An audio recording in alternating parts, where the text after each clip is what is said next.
Hello, welcome back to the JRB podcast with myself, Ryan Levine, joined here by Jeff Jones and Bohdan Temnick.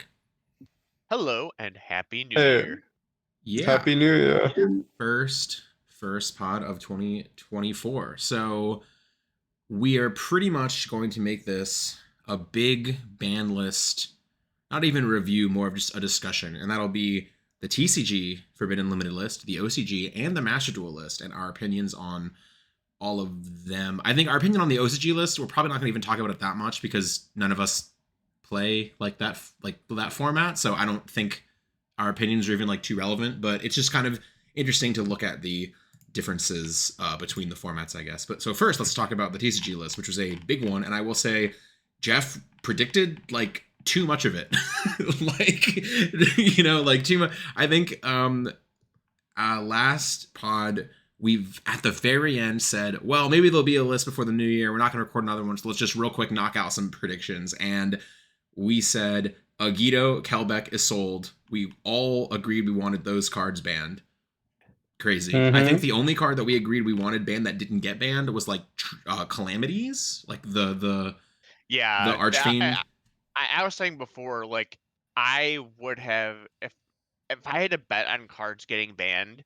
That is the one I would have bet money on getting forbidden, and I would have lost money. I found it very surprising because we're going to look at the OCG ban list, but they also banned this card. So the fact that we did not is a little strange. But yes, but we Mathmech Circular caught a stray on our list, so I'm okay with that. I still don't get it. I don't get it either. Gonna meme about it. Yeah, I don't really get it, but whatever. I'm pretty sure if you look at all the YCSs that topped since, or all the top YCS decks since the new sets have come out, I don't think that card was anywhere near top cut. Yeah, I don't. I think maybe like one. I'm sure somebody will be like, well, actually, at top 16 one event, and we'll be like, all right. Maybe I don't know. I don't think. I really don't think that's the case, but it could be. But yeah. I haven't played against that deck in a long. I don't actually. Yeah, I haven't played against that deck in. I have like a 0-5 record against Mathmech in the like since Circular came out. I just cannot beat it. Well, now you no matter what deck I'm playing. Every time I played like cash into Mathmech, it was just unwinnable. Genuinely like upsetting. Yeah. All right. Well, as far crazy as stuff. Yeah. As far as the other changes, the I guess unforbidden cards, the unbanned cards, the cards released from the list. Snatch Steal, Abe of the World Chalice, Justicar, Redox, and Harp Horror. I feel like Snatch Steal, I think, was the only reason that card was still banned was just because Assault existed. And Assault just gives you so much access to equip spells for basically no reason. Like, you can send any equip spell, summon the level 1 Infernoble that just adds back equip spells, and like if you wanted to, and your deck was capable of making any warriors, you just search a warrior for free, send Snatch Steal, get another guy, and then just link climb, and like that might have actually just been playable enough in random nonsense decks that they just. But now that Assault is gone, they don't care. I don't think it would have been like any better than it is like resolving Assault now, though, right? Oh, no, like I think like Snatch Steal existing is just like, well, maybe we should ban Assault, not like the other way around. But yeah, I also think that it also by banning Assault, you can also it makes it so Assault is like really bad at future proofing because not only does it make any warriors you print super broken, like you have to like be careful of what warriors you print, but you also have to be careful what equip cards you print. So you can't print really good equip cards as long as that card exists because you will always have access to it at like any given time. Yeah. But that's why it's funny though, because like they did stuff like Mekanko, right? Yeah. They did do stuff like Mekanko, and also it lets you like loosen up on cards like Premature Burial, like that card. No. Like I don't know about that one. That card probably can't exist. That probably can't come back. I mean, I look at I just look at the way the game is now, and I see Premature Burial. I agree, but then I also feel like there is probably some like ridiculous FTK with just Premature Burial that is very easy. I'll look into it. I'll check the notes. I'm kind of shocked Smoke Grenade of the Thief didn't come back, just as an aside, but I don't think that card should come back, but I'm just kind of surprised they didn't. I mean, there's probably some degen enabled, because they were doing it in Japan without they were doing it without Assault at all, right? In the Dragon deck. What were they doing in Japan? I can't remember. Oh, give me 1 sec. I'm gonna try and figure it out. They did it in the Dragon deck as well. I don't remember how either. It was something dumb. So like, sure. No. So they make the new Power Tool card, and then they dump, and then they get to Smoke, and then they just pop it with Baron, right? Wasn't that the thing? And they were just using it as like another opponent of the Red Lotus turn 1, and you could do that in pretty much like most combo decks. Yeah, that sounds about right. I guess my only thing I'll say about Premature Burial is like even if just Premature coming back wouldn't like single-handedly ruin the game, I feel like Premature Burial coming back doesn't help. So like might as well keep it banned. Like who cares? Like it's but yeah, I do see your point though in that like cards are so crazy that really like what is it enabling? I just feel like there's probably some dumb Premature Burial, 4 Strix, send Zephyros, bounce Premature Burial, like just who knows Tellarknight, Ptolemaios skips your opponent's turn. How don't they look? They look at this card, right? They look at Assault in like end of 2017 and go, okay. And then you have 2018, like all the scaling into it. Like Japan would have had Goki already. Like this is all coming together. And then it's just like, yep, all right. Well, I'm glad that's all done. Now it's all just gonna like go back into obscurity. And then you have the Infernable deck for like 2020 COVID, and like no one, really got to truly experience it because we didn't have real events. But like that probably would have been the nail in the coffin for that if we had YCSs. Like. I just feel like they neglected it for so long, and then it was the focal point for the Amazing Defenders, Warriors. You know what I mean? Like they put it in there as like a collector rare and everything. Like it's just like they knew it existed, they knew it was a problem, and they just kept feeding it. Like it just took them way too long, dude. I don't think it makes any sense for this card to have lasted this long. Yeah. I agree. And another Link Brains pack card that we keep going back to that eventually I wonder what's the checklist looking like? There are some unplayable terrible ones that are obviously never getting banned, like the Zephyro one that doesn't do anything, right? The Evil Swarm one. The Gemini one could still get banned one day. That card is actually a broken card. That card's still sufficiently insane. Selene could still get banned one day. That one's pretty good. I mean, like I said, this year I found out that card wasn't once per turn. Like you could summon that card 3 times and use its effect each time. Yep. So before I forget, something I want to mention is that we are in the middle of celebrating the 25 years of Yu-Gi-Oh, and this Forbidden List hit 25 cards. Ooh. Yeah, we. So I don't know if I like that or like it's funny. You know what I mean? Like I don't care. I should say hit, but changed. 25 cards changed around. I wonder if they're all. Is every list gonna hit 25 cards from now? I hope. I almost said I hope not, but I feel like that wouldn't even be that bad.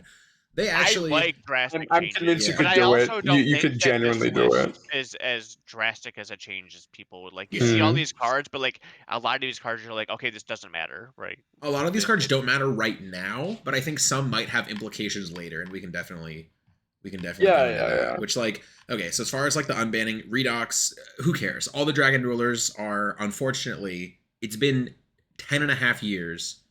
Maybe like. We're actually going to see them in Master Duel. They're going all back to 3, and we'll talk about that. But I'm of the mind that these could have been unbanned at least 2 years ago. Like, once Tomahawk got banned, I felt like you could unban these, right? Like, once Galaxy Tomahawk got banned, I felt like the Dragon Rulers in, like, modern Yu-Gi-Oh! No longer did anything super outrageous. And just, here we are. Right, like Redox is unbanned. Like Blaster was already unbanned. Tempest has already been unbanned. The only one still banned is Tidal randomly. That was like the one I thought could come back first, honestly. Nah, bro. Activate Tidal. You can ditch a Element, dumping Tier Cash or Assault or something. I don't know. You can discard Rhino Heart specifically, I guess, and also not trigger its effect. No. Like like you can't trigger any of them, but you get to dump anything. It's foolish. You can dump a non-existent. Yeah, but you have to discard a water, so the only water in your deck is Rhino Heart. You can't discard Tier cache is Oh, water, tier right? cache is So you water. discard Yeah. 2 cards, mill 2 cards. That's I don't like I don't know that. if No, I like now. Never Now it's mind. funny, but like if title existed, you could dump a shuffler and yeah. Never mind. You know what? You That's fine. can also turn tier cache and a title into a rank 7. Into Who gives a shit? Abyss Gaios. Ooh. Jesus Christ. Okay. Yeah, like Redox coming back is a long time coming. When you remember how, okay, so like, in 2013 Yu-Gi-Oh, there wasn't a lot of like what is it? There were no video features. I think Worlds was filmed, whatever. Like you don't really have a lot of tape looking back on 2013. It's mostly like written, if any at all. And I think a lot of the European ones are actually just taken down. So there's no real like insight into what 2013 Dragon Rulers was. But it was Dragon Rulers doing exactly what it would do right now, which is really nothing. Against a lot of underpowered decks that would just, like summon a guy, set traps, pause. And like that's just like what, every deck does now. Like they do Dragon Ruler things and like every other deck trying to beat it is just like flipping a Floodgate. But like back then we didn't have Floodgates that were good enough. You'd flip like a Phoenix Chain or something. So I think you could put all the Dragon Rulers back to 3.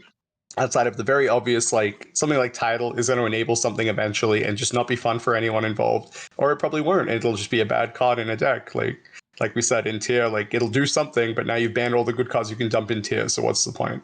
So I don't know. I think Redox coming back is like a cool little utility trick. Like maybe you see some funny stuff. Maybe people tech like a gold suck to banish a dragon ruler to add another, color specific dragon card that does something in their deck, and that could be interesting. But outside of that, I don't think these cards are really going to do anything, and we haven't seen them do anything. With Tempest being legal, and that seemed like the most ridiculous one at the time as well, right? Like we thought Tempest would be, the end of days. Yeah, it's interesting that at the time, I think in 2013, based on the cards that existed and the metagame and the interactions, Blaster and Redox were the most powerful dragon rulers. Blaster being able to destroy any one card on the field at a -1. Somehow destruction was just at such a premium back then. Like you couldn't just, decks couldn't just go like, I'll destroy that card. Like Fire Fist Bear was like an incredible card. And it's just funny to think about now that like Monster Reborn Redox is not good, and Blaster pop 1 card is also not good. And then Tidal, the one that back then, just foolishing 1 monster by just, at the cost of discarding, there wasn't that much value you could generate off that. And then now it's like, oh my god, if you just can search Foolish Burial, like it's just also over. It's funny to look at though, because Tidal was the worst one in Dragon Ruler because it was the one where if you got Max Seed, like you got had Crimson to have Bladered Sword in hand to clear it off board. Yeah. Oh, they would Crimson Blade you, right? So like I'm pretty sure I remember there was some list. I don't remember if it was like the Ravine Ruler one or like the Baby Ruler one. It's like people were like, oh yeah, no, Tidal's the worst one. And I'm just like, I'm looking back, I'm like, you know what? You were probably correct at the time, but right now that seems ridiculous. Yeah, right now it's the only one that's still banned, right? So here we are. Yeah, but they're worried about Mermail, man. Like that's all it is. I mean, that deck is probably. Not gonna lie. Summon Divas get Neptibus. Even now is probably an FTK if it goes uncontested, but who knows? Yeah, sure. Harp Horror.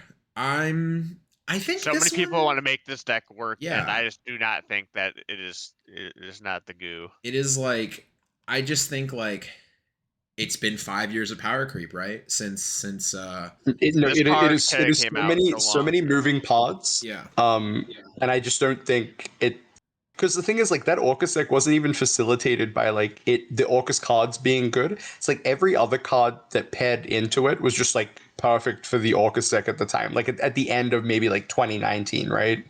Like I think Ryan, you topped the YCS and you played like Machina Fortress or something. Dude, I sided limiter removal in my deck. I mained 3 Machina Fortress, and I sided limiter removal, and I top 8'd that YCS.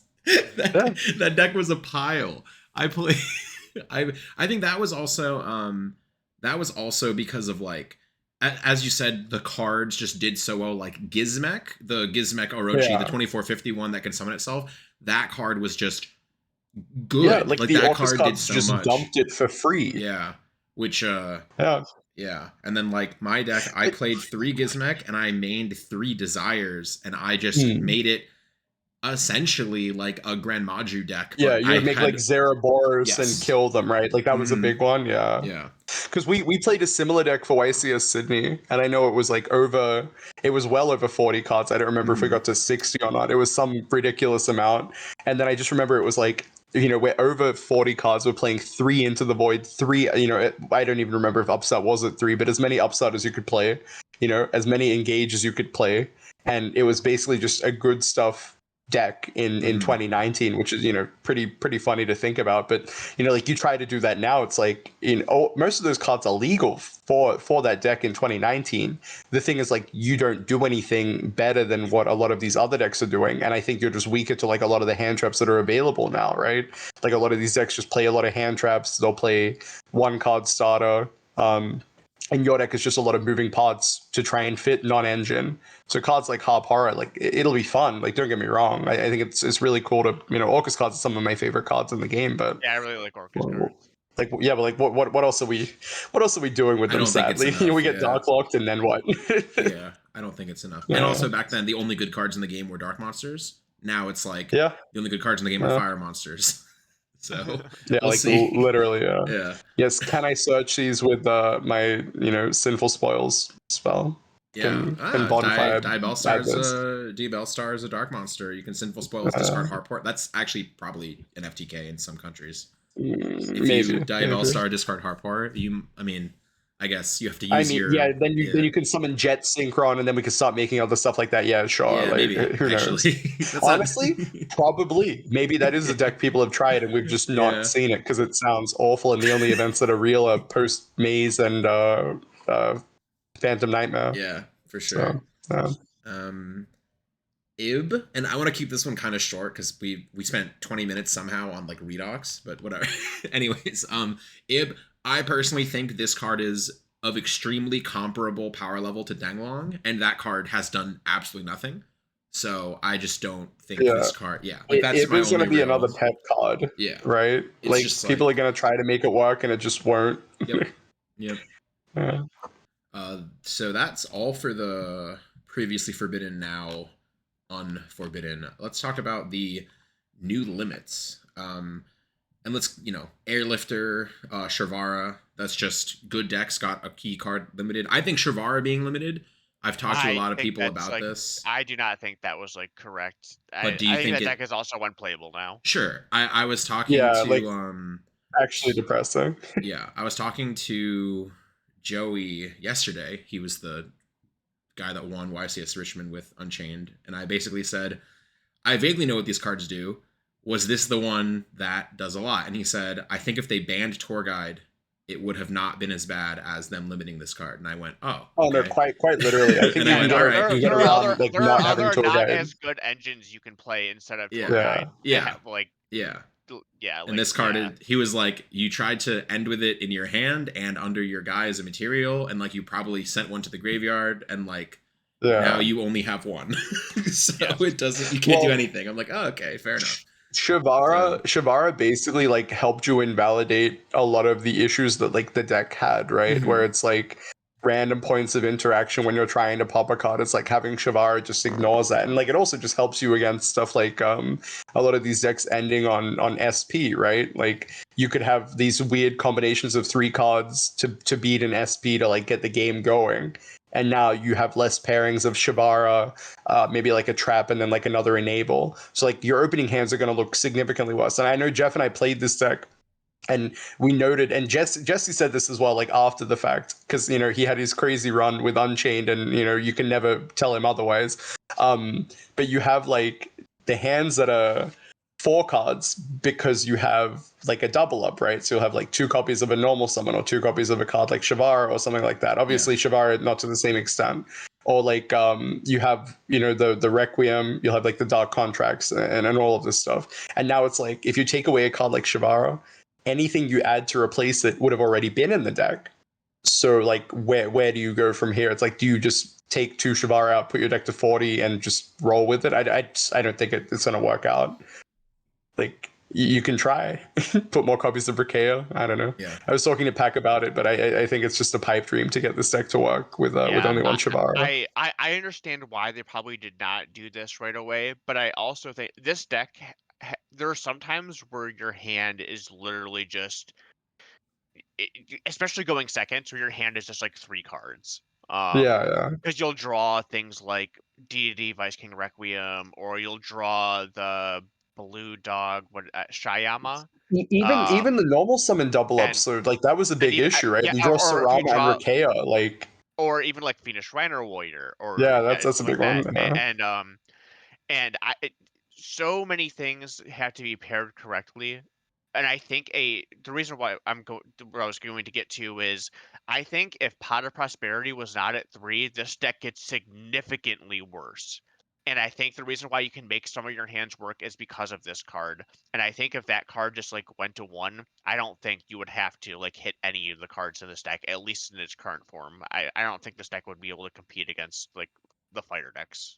I don't even think this deck, even with no hits at all, could compete Yeah, against I the think it fire was decks. probably getting power crept. But speaking of fire decks, Airlifter was the limit from Rescue Ace, and my knee-jerk reaction was when I was playing this deck previously, like I played this at Indy, the games I lost were just I drew my hand and went, wow, I can't play any cards. Or like or the other side was I drew 5 cards that all did the same thing, right? It was like my hand was like airlifter, hydrant, emergency, Yeah. fire engine, and I'm like, okay. Well, if they have 1 point of interaction, like it invalidates, 4 of the cards in my hand, but I guess I'll make turbulence and do nothing else if they have Ash. Like we'll see what happens. And then this being to 1, I was like, man, I feel like now it loses a lot of consistency. It probably loses a bit of its recursion. I played it a little bit 2 nights ago, and I actually think losing Airlifter definitely, like Airlifter is definitely one of the hits that was more lenient based on what's coming out now. Like you can fill the holes of consistency with Bonfire and Populace, I think. In terms of just like if you need to reach the same level of engine cards, you can just add Bonfires and Populace into your deck, into your Rescue Ace deck, and you won't really see any consistency differences. I think the big thing is with only 1 Airlifter, you just have to be a lot more I guess I'll say deliberate with what you're banishing with like your preventer and stuff like that, and what you're setting up. Like you definitely need to plan ahead. Do I need this Airlifter in the graveyard to bring it back with rescue? Do I need this Airlifter banished to bring it back with preventer? Do I need this in my deck to get off of fire engine? Like is you just need to be aware of where your 1 copy of Airlifter is, and I don't even think if you get it wrong, it's that big of a punish. It's just that previously that punish did not exist. Previously, you could keep 1 on your deck and keep 1 banished and keep 1 on your graveyard. Yeah, it's like matter, a right? like a micromanaging thing that will matter like 1 in every 10 games or something. Yeah. But you have to be aware that hey, this card is now at 1. No, I feel it. Yeah, and then of course just less Rescue Ace names means you'll have more hands where emergency is dead, which is that's a real concern, and we'll see if people. I think this deck will still see play. I think this deck is still just with the new fire support. Promethean Princess is insane in this deck. You can fit Bonfire and Populace in this deck very easily. I think this is probably of the decks that got hit. I think this is the deck that will be reduced in play the least, if that makes sense. Like this will probably be the biggest carryover from last early on.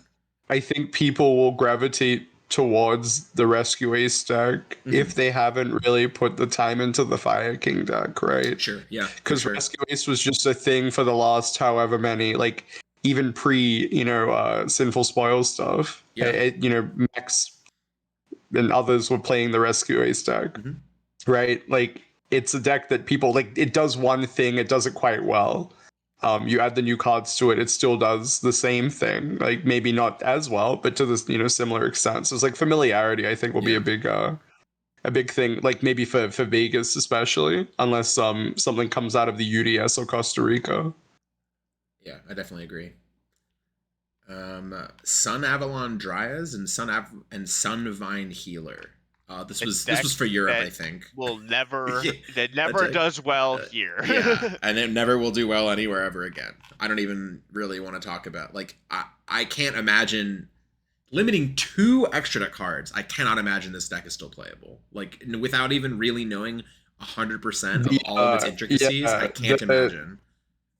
So the healer one, I think you could get around. Sure. If healer just went to 1, sure. Yeah. Dryas to 1, I think actually like you need your entire thing to walk, and it is a worse end board than it was before because the card went to 1 specifically. Yeah. So that's very funny. And now like your playback through like boards or hand traps is just almost non-existent. Fair enough. Because like you'll usually have to throw like a Dryas or something, and then like you might have to proc like double heat. I don't know. I might be mixing my cards up, but I'm pretty sure I like just sitting there watching like the Europeans play that deck, and I'm like, oh, that's kind of cool. Like a neat interaction. Like they're using all of their cards very efficiently. Mm-hmm. And it's like, yeah, you know what? I'm pretty sure they summon double Dryas in a lot of these hands that I've seen. So and I do know that there are like some pretty good plant cards coming out of the next set in the new Aromage cards that you can combine with this kind of like the Sunavalon Rico stuff, and so you might be able to do something with that. But I definitely think there's like a lot lost there. This was a pretty big hit, I feel. Especially now because like you're putting all these vanillas in your deck, and it's like you have 1 Dryas, right? You're like, yeah. If that doesn't work, then I hope I don't draw Losi, but Loki. Yeah, I have no who idea. knows anymore, dude. Yeah. All right. So these 3 kind of all go together, and that would be Goes in Match, Rivalry Warlords, and There Can Be Only One. All 3 of those cards going from 3 to 1. And I have a lot to say about this, and I'm pretty sure Jeff has a lot to say about this. I guess I topped last year's championship with a deck playing all 3 of these in the main. I played that Eldritch deck with 3 Goes in Match, 3 Rivalry, 3 There Can Be Only One, and 3 Skill Drain in my main deck. And oh my god, that deck actually, like, in that exact pocket of metagame where everybody was just scythe comboing each other, and I couldn't figure out what deck to play because every single deck was just ending on a fiber combo that scythed them. I just decided I would not touch my extra deck and just set 5 Floodgates, and then it just worked out pretty well. Like and then when you got scythed, it didn't matter. And then when I got scythed, it didn't matter. Yeah. And then the thing about these specific Floodgates of Goes in Match, Rivalry Warlords, and There Can Be Only One, that on the one hand, so as far as Floodgates go, these are actually the only ones that I didn't want to see hit, and I would have rather them hit literally every single other one. And my explanation for that is going to be a little backwards at first, but I hope I can get my point across. I think Goes in Match, Rivalry Warlords, and There Can Be Only One, and to a certain extent Skill Drain, are, I'm going to put in air quotes, the more responsible Floodgates to put in your deck, because they can interact with a board that is already there. If my opponent has some of these in their main deck, that is a card that is playable and resolvable, both going first and second. Or if I have this in my deck, it is a card playable and resolvable, both going first and going second. Because if I can force one to resolve, it might actually remove a lot of their board. It might actually get rid of a lot of their board. And it's essentially just like a board breaker, assuming your deck is built to interact on your opponent's turn and you can actually resolve one of these. Obviously, just setting Rivalry Warlords and passing and then flipping it and then them negating it doesn't do anything. Your entire strategy has to be built around interacting on their turn. And then, after you force everything, your last card is There Can Be Only One, or Rivalry, or Goes in Match. And then it gets rid of, and it sort of cleans up their board. I think cards like Anti-Spell Fragrance and Summon Limit are much more toxic for the game, because those cards are only good going first. And you basically win when you draw them going first. And there's borderline zero counterplay. Like, if there can be only one is in the metagame, you can pick a deck that does not lose if there can be only one. Or if Rivalry Warlords is in the metagame, you can pick a deck that does not lose to Rivalry Warlords. Mm-hmm. If Summon Limit is in the metagame, it's way harder to pick a deck that doesn't lose Summon Limit, right? If Anti-Spell, Anti-Spell can just be in their side deck because whatever. Like, when Anti-Spell exists, it's just a really, really toxic card. Like, no matter what, if you go first, you can set Summon Limit or you can set Anti-Spell. And they don't affect your board. Like, you can't go first and just set Rivalry in most decks because Rivalry will get rid of your own board. Your entire deck has to be built around it, right? You Anti-Spell and Summon Limit don't care what you did on your turn. You can full combo, you can brick, you can do it. I mean, if you brick an Anti-Spell, it's a whole other thing. But you can do whatever you want in any deck and then go draw face Anti-Spell. And then it doesn't matter, you win, right? So, on the one hand, there can be only one. Rivalry Warlords and Goes in Match, I think, are more powerful because they can interact with the board, but they're much more restrictive because they have to interact with the board, including your own board. And I think, in general, Goes in, Rivalry, and There Could Be Only One are a slightly harder to use than Summon Limit and Anti-Spell and other equivalent floodgates. So I don't feel super strongly about like I'm not like, how dare they hit my Rivalry Warlords? Like, I understand.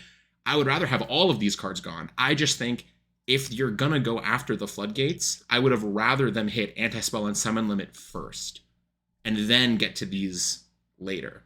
I don't like this order, but I did eventually want to see these gone, probably, because I do think they are, obviously, it's not always fun to have to pick your deck based around like, well, this one trap deck can support Goes in Match, and like, I guess my deck choice is limited if I don't want to auto lose to that, or this deck is playing There Can Be Only One. I guess I have to limit my deck choice to not lose to that. And that is not fun all the time. So I feel sort of like how I do with cards like Colossus and Masterpiece. And obviously some of these cards are super old. So this analogy isn't 100% accurate, but sometimes I feel like it is an interesting puzzle to find a deck that can navigate all of these hurdles. But these being gone is whatever. I just wish Summon Limit and Anti-Spell had gone with it. And Skill Drain falls somewhere in the middle, but I know you have topics, or you have something about Skill Drain that you want to talk about. No, I just say I've never had a problem with Skill Drain like I do these other cards. And so I'm going to start off by just kind of responding to the stuff that you said, where that these cards, Goes in, Rivalry, are more powerful because you can draw them into a board and start to deal with those fields. And the way I see it, yes, that is something that can happen, but I think it is entirely different from what normally happens and what these cards are used for. I would say 99% of the time you will never see that happen, and these cards are specifically only used to end the game turn 1. And clearing a board is something that just does not happen. If you go watch any feature match, you do not see that happening like anywhere in modern Yu-Gi-Oh. And as far as like having to like build your deck around them, I think Yu-Gi-Oh decks, the way they built are built now, specifically make it so one of these cards will work in them, because there's one for each type of thing. Is your deck an attribute deck? All right, we got something for you. Is your deck a something to do with your type? All right, we got something for you. How about something that has something to do with any of those? All right, we got something for you too. So no matter what, there's a flavor of Floodgates for your deck, so you don't have to build around it at all because it's already done for you. So it's completely inconsequential at that point. And it specifically puts you in a situation with each of these cards that you cannot play cards, I can play cards in every situation. And then sometimes you can overlap these and entirely. And that's why I think okay, my cat is pushing buttons. Yes, so I think that at the end of the day, using the argument, these cards are more powerful because like they can clear a board, I don't think that matters like at all compared to like what they're actually used for. And then when we get to skill drain is something where It's when I look at these other cards, Goes in Rivalry, when those cards flipped, I don't have an answer right away. I know I've immediately lost the game. Whereas with Rivalry, I'm sorry, with Skill Drain, that card flips, and there are so many times where that it gets flipped, and I just kill my opponent. They go down to 7,000. They don't have any ways to interact. I summon 3 monsters and attack them for game. I know there's no way that you guys have not played those games too, where like you just summon big monsters under Skill Drain and just win. I know it's happened to me with Labyrinth, where I summoned a Mhm. what is the 20 Cashier Ogre with the field spell face up, and if they have Skill Drain face up with Labyrinth, they cannot kill that card. Like, uh, so I find Skill Drain to be way less oppressive than these other cards. So I think that's where that's where I kind of I fall. mean, I feel like Summon Limit is just also the same as yes, everything Summon you Limit. said. Summon Limit. I hate that. That's the card I was mad that was not hit. Yeah. I think that's again is the I think same thing as like that's this card is. I feel played. like You cannot play. Yeah, you lose the game. yeah, I just feel like if they're going to limit all these, I don't see why Summon Limit didn't also get limited. I guess that's where like my disconnect is. I look at all these and I go like, well, And I think 90% of the even time that these are card used for was seeing evil. more play in decks than some of these other ones, actually. Yeah. Well, Anti-Spell was seeing a lot more play. I think that's actually my main gripe is I look at these 3 cards and yeah, like you're right, most of the time these are, I'm going to say, used for evil, but it's like I look at this and I go, well, Goes in Rivalry and there can be only one, or 90% of the time used for evil, but 10% of the time they're used for good. And then I look at Anti-Spell and I go, that card is used for evil 130% of the time. Mm-hmm. Like no one has ever flipped an Anti-Spell Fragrance with righteous intention. Yes. I guess always, I'll say. It's one of the things that like it'd be different if like anti-spell was used like in your trap deck to make sure your opponent couldn't go after your back row. No, right? it's But just it's not what it's not made what it's used it so you summon your 20 monsters and then make sure your opponent cannot interact. can't Dark with them. Roller you. Yeah. Yeah. yeah, exactly. It's like now you can't Dark Roller me till next turn. Oh, you're dead. Okay, well here we are. Yeah. And yeah, I guess the other thing is, as far as the whole Goes in Rivalry and they're only one being used to actually outboards thing, that is only possible when they are at multiples, for the reason I mentioned earlier of like, if you just have one in your deck going second and you can't just like set it pass and then flip it, it'll just get negated. It literally only works if you build your whole deck around it and you have multiples of them. So now, in my opinion, when they're at 1, they can still just be freestyle teched into decks that they support. Like if you're going to play Vanquish Soul and you want to put, there can be only 1 in your deck. Now it's just at 1. Now you just put 1 in your deck instead of 3. And you can just still sometimes draw it and then unfortunately create the exact same situation that you described. And except now that they're all at 1, you can never draw them really together to actually do the cool thing with it. Now instead of doing the cool thing with it 1% of the time, you do it 0% of the time. I feel like they just should have been banned if they're not going to be at 3. But like whatever, inconsequential, I guess. I just wish Summon Limit would join them. I guess that's my main takeaway, is I hope one day Summon Limit will also get taken out back, along with Goes in Match and Rivalry, and there can be only one. And anti-spell. And anti-spell. Oh, anti-spell is, yeah. I also think Dimensional Barrier should be one of them as well. It's another one where, again, like, it's flipped and the game is over. Yeah. It's very, it's very rare that you can do anything about that as well. Sure. I would say, like, also, like, it's a worse offender than some of these other cards, because at least like you can interact with these cards with spell and traps, right? Yeah. You cannot interact with Dimensional Barrier with anything, especially now that Gamma's limited. The only card that would have hit Barrier, like Epsilon, is way less likely to be in your deck because you're not going to put Gamma. Like sometimes, and this never actually really happened, but in decks that were already playing Gamma, sometimes you could side Epsilon and it would hit Floodgates or whatever. Now that Gamma's at 1 and you're not putting Gamma in your deck, there's no way you're going to side Epsilon. So it's even less interaction with these cards that just you can just never beat them. But we'll see. I'm seeing all these get limited gives me hope that one day they'll limit anti-spell will be gone. Like one day they'll ban Imperial Order for the 3rd time. And we'll see. Okay. Sorry, Bo, do you have anything to add on that? Or we just No, No? I agree Okay. with all of it. Yeah. Whatever. Yeah. All right. So Terror Top coming back to 2.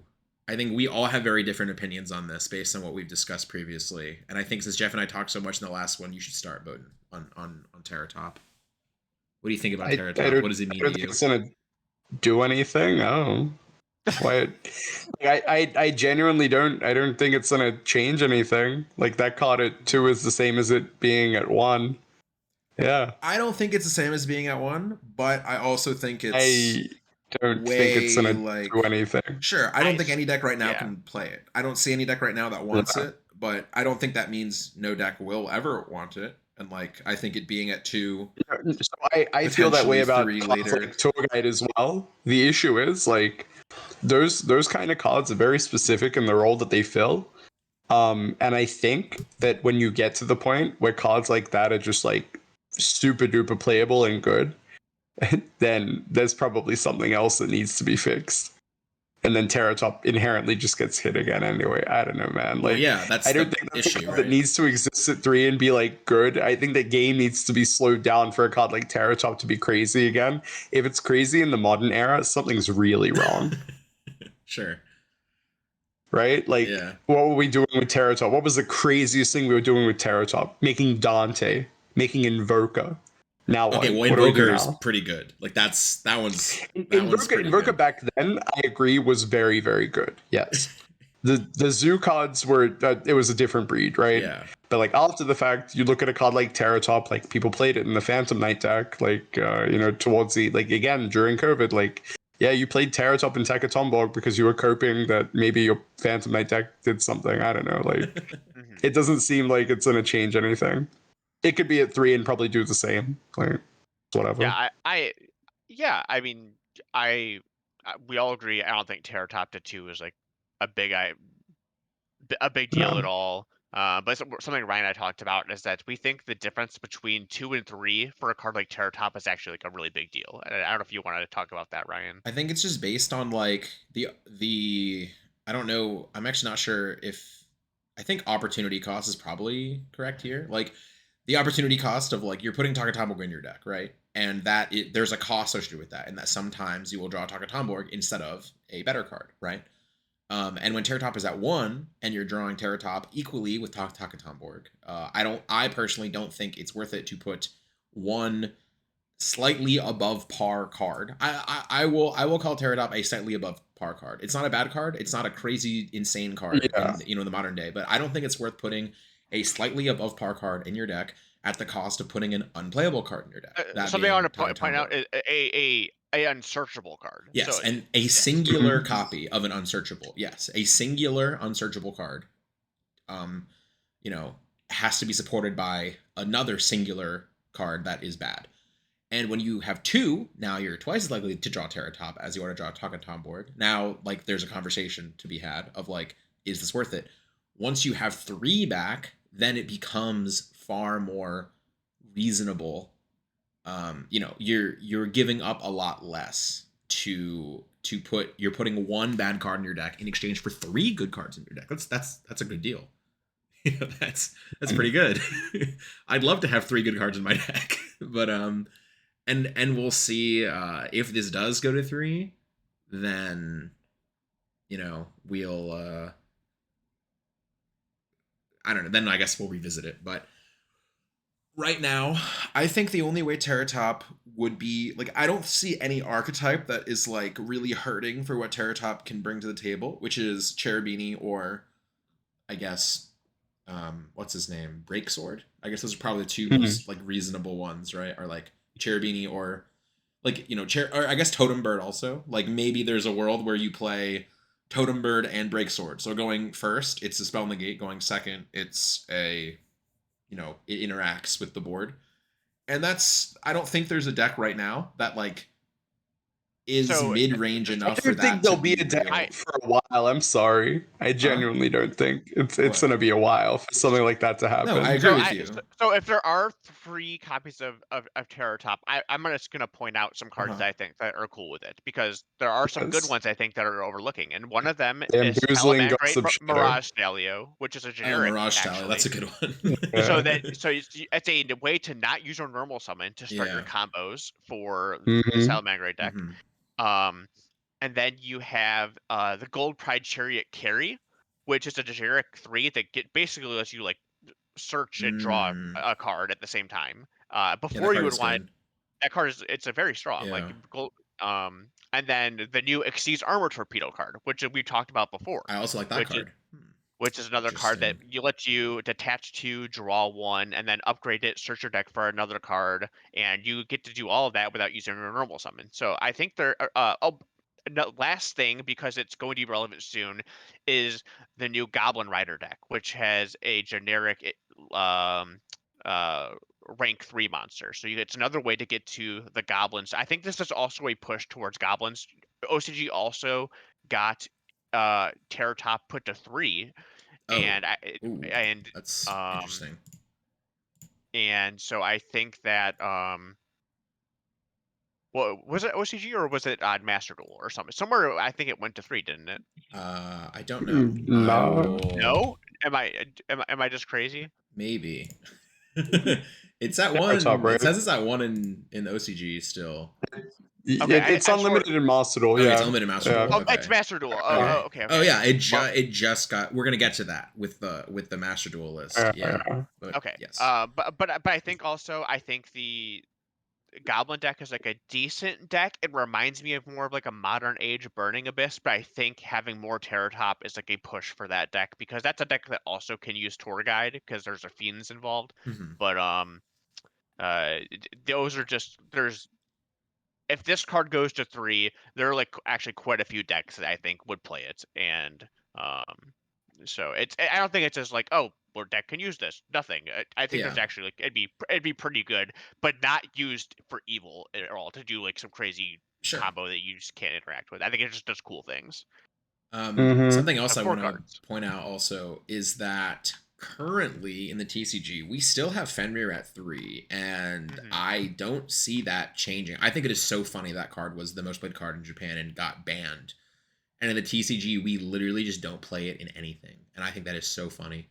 And that card, I mean, anything is, harsh, but some decks sort of play it sometimes. But Terratop conflicts with Fenrir, right? Like you can't summon Fenrir and summon. I mean, you can normal summon Terratop, but obviously that defeats the point of it existing. You're summoning a worse Tour Yeah, at that you're point. probably not putting Terratop and Fenrir in the same deck. And Terratop also conflicts with Bestials a little bit as well, right? Like just these cards that can only be summoned if you have no monsters. They conflict with summoning on your opponent's turn, which is with the Bestials. And Magnemite got limited, so Bestials are less summoned. Although I will say, even though Magnemite is limited, I really feel like every single feature match I clicked on for the last 5 YCSs, every single person had Magnemite every game. I don't know if that's just the small sample size of games that I clicked on, but literally every time I clicked a feature match, Magnemite got summoned turn 1, and I went, this can't be possible. This can't happen every game, but it does somehow. And so, while we do talk about Fenrir real quick, I think it's funny because I see a lot of people like on Twitter, and sometimes I'll see like a random Reddit thread about how people just like hate that card, and I feel like we've always said the same thing.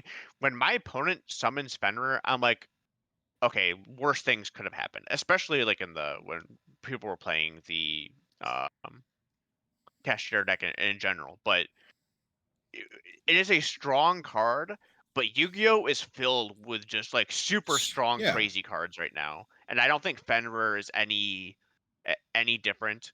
And I rarely actually, it's when I look at Yu-Gi-Oh scope right now, Cashier Fenrir is the 5th most played cards, and I That struggle can't be to. true. I mean, I I struggle. believe you, but Yes. that can't be. 8,000 Fenrirs I can't. summoned, I don't and I believe just it. think when I play Yu-Gi-Oh, that card is rarely ever summoned That is against not me. the 5th most card my opponents play against me. Yeah, not at all. So we have Ash Blossom, Infinite Permanence, Drone Lockbird, SP Little Knight, then Cashier That's Fenrir. crazy. How? Yeah, Okay. I don't know. I don't know, but I look at like the decks that are like really good right now. We have like there's like decks that play like the Runic deck. The Runic deck doesn't play that. Labyrinth doesn't play that. I've Fire King does unfortunately not had play a that. Labyrinth opponent summon Fenrir against me. You Unfortunately. you might have, Yeah. but I don't. I think in general you're not playing that card. Yeah, I mean I agree. Yeah. But it's happened. Rescue Ace normally can play that card, but normally does not play that card. Purrely again, I don't think would play that card. Vanadium would play that card, but there's all of these decks, and I think when I think about Fenrir, it is a card that I'm putting in my deck when my deck doesn't have enough good cards in it. I'm not. Sure. It's a filler card. It's a filler card, and Yeah. most of these decks already have so many good cards that you just do not need that card.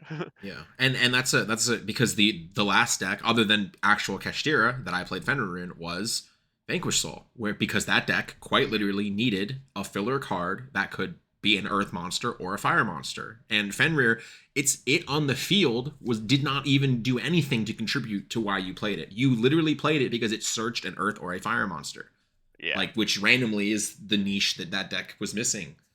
And is still, still sort of is missing. But I wasn't playing Fenrir because it was good to summon it. I was playing Fenrir because sometimes it got me a fire monster.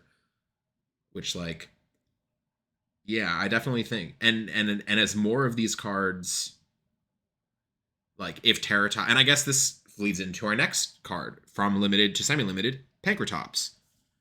Fenrir and Pankratops actually play better together than most of these other types of cards because you can actually summon Fenrir, and then if they have 2 monsters, summon Pankratops after that. But another card, right, that potentially might conflict with your Terratop or your Fenrir or something, right?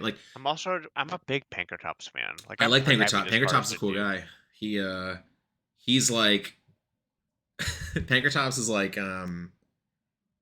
he just clocks in 9 to 5. He just does good work. And that's and that's it, right? It's just he's not game ending usually, but he's the blue collar. I feel going like second Pank monster. is a reaction to everyone ending on SP. Yes, I think Pank does very well in SP. Goes against an SP. That card does very well in SP. I didn't and think IP. about it like that, but which Fenrir also that's does well cool. into Fenrir does well into specifically IP. If you summon Fenrir first action, them activating IP. To be fair, most things do well into SP specifically, but it's the fact that you can Pank and then play, and it's pretty reasonable. Well, also right? I think it's better you can just leave it there, right, and start playing. And SP, you just kill the SP, and then nothing happens. Yes. Or the IP, if and then you wait till they activate IP. Then yeah. Pankratops is I'll summon this, and then I'll start playing, and then whenever you do anything sort of scary, Pankratops will stop that nonsense. And for sure, definitely a strong card. I could definitely see myself that's why, playing. Okay, these. so I find it funny that you see cards like Goes and Rivalry and Tikaboo go to 1, but then you have cards like Pank come back to 2, and it's it just feels I don't know the word I'm looking for, but you know what I mean, though, right? Traditionally, we put Pank against those decks. More of these cards, more Pankratops means better against Floodgates, but Floodgates got limited, so Floodgates shouldn't exist, but Pank at 3 is obviously more well positioned into those cards. It's should we completely eliminate trap decks in the format, ignoring something like Lab just being a combo trap deck? Can we okay, so there can only be one. Is just used in a bunch of other decks that aren't trap decks, and Gozen and Rivalry we've seen, but not to the same extent. But they still have existed in sideboards for a lot of decks as well. Even just main deck Rivalry and stuff like that. But I think when you put cards like Pank to 2 or even put them to 3, maybe you can get away with having cards like Gozen, Rivalry, and Tikaboo and more than 1. They shouldn't exist, but it seems kind of, I don't know, kind of not counterintuitive, but it's kind of redundant if that's your goal. Putting a card like Pank to 2, and it's that was the catch-all, right? Pank and Reboot, that was the the crazy sideboard of 2018, 2019. You just have Pank Reboot against every trap deck or Floodgate sort of Stunish deck, and it would just solo them. But now it's like, do I want Pank in against other decks? Like, not particularly. Like, it's actually kind of well positioned now. I'm not gonna lie. I feel a lot better with Pank now than I probably would have like And I before, haven't. which is why we just never played one copy, right? Yeah, and I've been playing like quite a bit of Yu-Gi-Oh the last couple of days, but it's mostly just like game one's no side deck, so I haven't got a chance to like play with this card. But I'm pretty excited to like see how this fares into some of the upcoming decks. I will say I have sided Pank in the like very frequently in the last couple decks I've entered events with. Honestly, like I'm pretty sure I sided also it. is a card that's an Earth monster that you can Yeah, use it in your is. Vanquish Soul deck. It is an Earth monster. I'm pretty sure I sided it in Vanquish Soul. I think I definitely sided it in that Sprite deck I played at Minneapolis. I think I sided it in Rescue Ace. I'm checking my list now. I did. I sided it in Rescue Ace at Indy. I might have also sided it in. I did not side it at the regional I played with Rescue Ace. I don't think I ever sided it in Kashtira. Maybe I did. I'm gonna check. Yeah, Let's see. I know I Maybe. definitely cited it at least once, and actually I think that very commonly when picking out side deck patterns and the amount of cards you can side deck, you like, oh, I always need like one card more for this. Yeah, and then you're like, sure. Okay, like Pankratops is like pretty good and fills that role. Yeah. Like I've sided that card pretty frequently. Also, something I want to mention about Pankratops going to 2 but not to 3. I actually think Pankratops being at 2 and 3 is almost identical for the opposite reasons that I mentioned about Terratop, where I said Terratop going from 3 versus 2 is very impactful. Pank is not a card that has any prerequisites at all, right? Like you just put it in your deck, it doesn't need to take anything to support. And also historically, I mean, yes, but also like the prerequisite is like this card only works going. You're going second, yeah. So it's in your side deck. Yeah. So it's in your side deck. And the only downside Pankratops can ever have is one, your opponent summons no monsters. Which if your opponent summons no monsters, you're doing great, like generally speaking. Which is I think that like this card was not good against some trap decks because they'd play very little monsters. Yeah, but like, now every trap deck plays monsters, as we talked about last time for a lot. Every trap deck summons a 7,000 tech point monster for no reason. And here we are. And then the other time Pankratops is bad is when you draw multiples of them. So how do you fix that? Well, most people historically, when Pankratops was played, is they sided 2 Pankratops. Exactly 2, not 3, 2, because drawing multiples of them is not good because you cannot use them. And we saw almost every person that played Pankratops sided exactly 2 copies. And whether or not that was right or wrong, here we are now. It's at 2. It was probably incorrect. So we can just side 2 because it's at 2. Like we just side 2. It depends. Like if your side deck isn't made for like, if you want overlapping cards, you don't want more than 1 Pankratops in your hand. And if you have more cards that do the same thing, like if you go like, I'll use 2 Pankratops and 2 Twin Twisters, and this is my spell and trap card removal, and this is what my deck can facilitate with my side of cards. Like, I'd rather do that probably than like 1 Twin Twister and 3 Pankratops, right? Yeah, probably. But now that decision is made for you. Just put 2 in your deck. And like literally every deck ever, forever, just put in 2.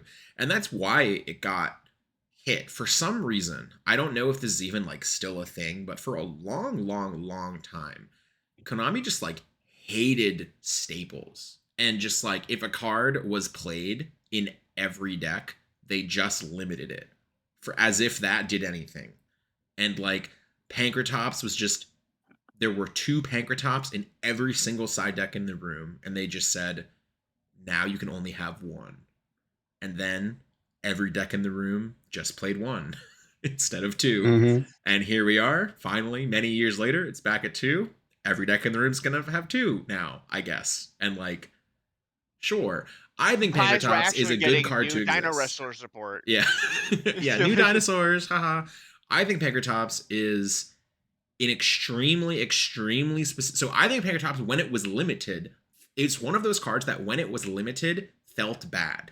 When my opponent drew the 1 Pankratops and it really oddly specifically like attacked over something and forced an interaction and popped it like randomly, I'm like, damn, that is at 1 and the only card that does that currently. And like, you know, like before Fenrir was out or whatever. Now that it's back at 2 and like Fenrir exists and like other cards exist that do this, I think it's now you just are like, okay, that's a card that they could have. and it's realistic for them to have. Like, if my opponent now has 5 chances to start to first action Fenrir or first action Pankratops, and if my deck gets soloed by that, I probably should address that.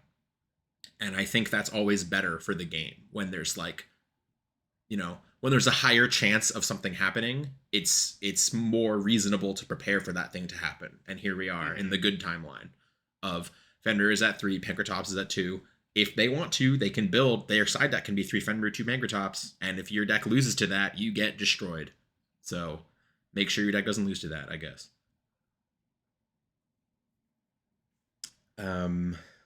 What else? All right. Sleepy Memory. Purrely Sleep Memory. Who cares? I don't know. Just it's marginally interesting. Draws 4 cards instead of 6. Yeah. Well, that's a good one.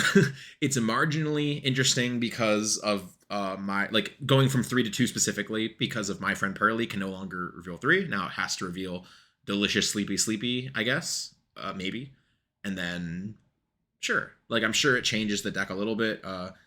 Japan's Purrely deck is the opposite of ours. We have 1 Delicious, 2 Sleepy. They have 1 Sleepy, 2 Delicious. I don't know. Except now they have 2 My Friend, but yes, yeah. I don't know which makes Purrely better or worse. We'll see. Purrely was already kind of falling off. Purrely is a deck that I think we've maintained for a long time. You specifically, Jeff, have mentioned for a long time that this deck is deceptively hard to play. And if you don't know what you're doing, you're just going to lose. And that was true for literally everyone, except for like the 4 people that knew what they were doing. And there have literally been like 4 people that have consistently done even slightly above average with Purrely. And they're the only ones that I feel like this really affects. Yeah. You know, like everyone else just who, you know, just wasn't very good and just never did anything with Purrely. And to those people, this doesn't matter. They're going to still not do well. And then for the 4 people that were doing well with Purrely, now they might have to reevaluate a little bit. I'm not sure. So yeah, and Purrely is like it's still like the same deck, Yeah. and you will still sometimes lose to this deck because sometimes your opponent will go first. You will have no interactions, and they will draw 4 cards and set up a 5 or 6 material noir that is unaffected, and you can't do anything. Yeah, and it's just the same deck, slightly less consistent. and But slightly lower ceiling. I'd argue, yes, the difference between them drawing 6 and drawing 4 is not very much. If they draw 4, they probably are winning. If they draw 6, they definitely are winning. So that's the only, that's the only difference. Yeah. All right, so that's whatever. For the unlimits, let's start with previously at 1, now at 3. Infernity Archfiend, Mind Control, Spellbook of Judgment, Upstart Goblin. What a, the 4 usual suspects. I don't know. Very odd. Infernity Archfiend, I truly don't think this card going to 3 does anything at all. I think this is not a card you even want in modern Infernity decks, like how the game is now. Would you even play more than 1? Like this seems like a brick. I feel like you don't want to draw Infernity aficionado. Yeah, I'm not either, but I feel like I don't think it really. Yeah, I don't think this is anything. So sure, whatever. Who cares? Mind Control. I think this actually, your side deck now, if you want to, can be Change of Heart, 3 Mind Control, Snatch Steal, Tactics. Like you can just have like 11 cards that do this. I hate this card. I hate the steal. I also hate this card, and something I just thought of right now. And now that I've thought about it, it will happen to me. So I'm gonna say it before it does. My opponent will summon Gen or Ken, and their deck will contain Change of Heart, 3 Thrust, and 3 Mind Control, and Snatch Steal.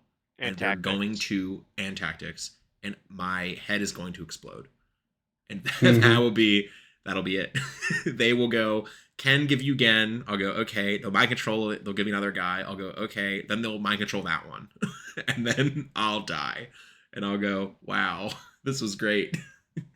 But yeah, I always thought, I guess my thoughts about this are like wrong way. Like I always thought it was weird that like Change of Heart was at 1 and Mind Control was at 1. Like those cards are, Change of Heart is Mind Control, but strictly better. And they were both at the same number of copies. And I was like, this doesn't seem right. And yeah, it's like the solution wasn't. Darkhold should have went to 3 before Regeki went to 1, Yeah, and that didn't happen. yeah, and like the solution to Change of Heart and Mind Control are not equivalent power level. The solution was to ban, maybe even ban both of them, not put Mind Control to 3. Like that wasn't, like they went the wrong way. Like I wanted both those cards banned. I didn't want one to go to 3, but whatever. Like we'll see.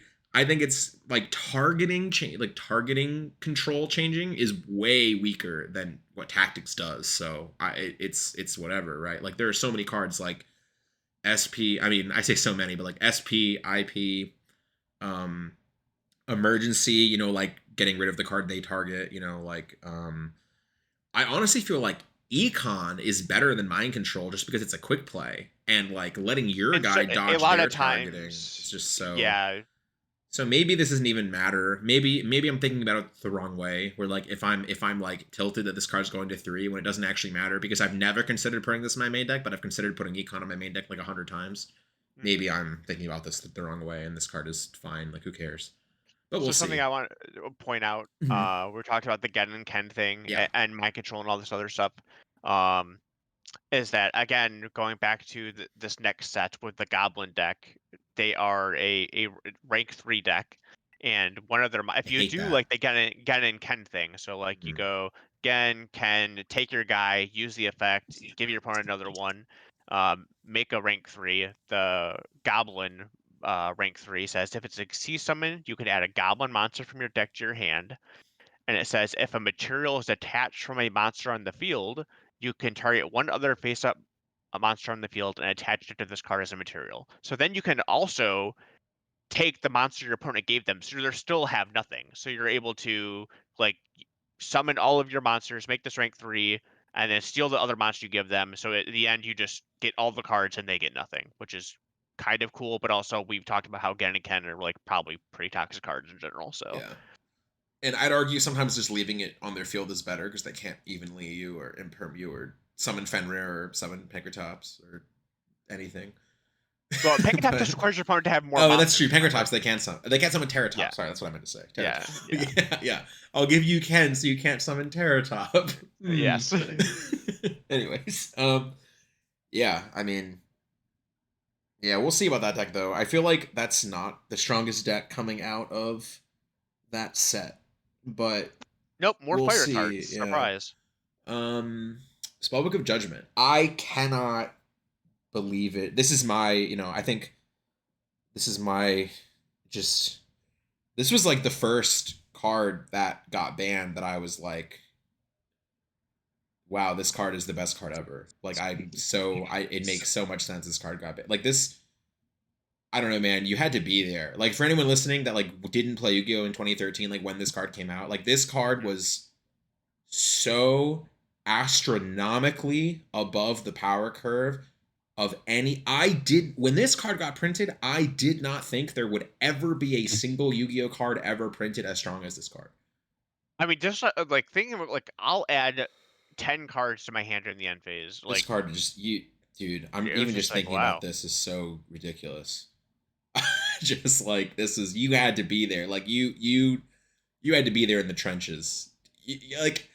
Something I want to talk about this card is I mentioned to you and you might have forgotten is how recently in Japan they were doing all these new Sky Striker cards with Sky Striker lore and like an anime guide and the or a manga guide, and they announced that the next thing they're going to do is cards with lore around Alistair and all the different spellcaster monsters. The picture they showed, it was, I think they said it was like, I don't know if Logistus and Witchcrafter. Magistus, but you know what is also part of those is the Spellbook stuff. So maybe we'll see new Spellbook cards in the future.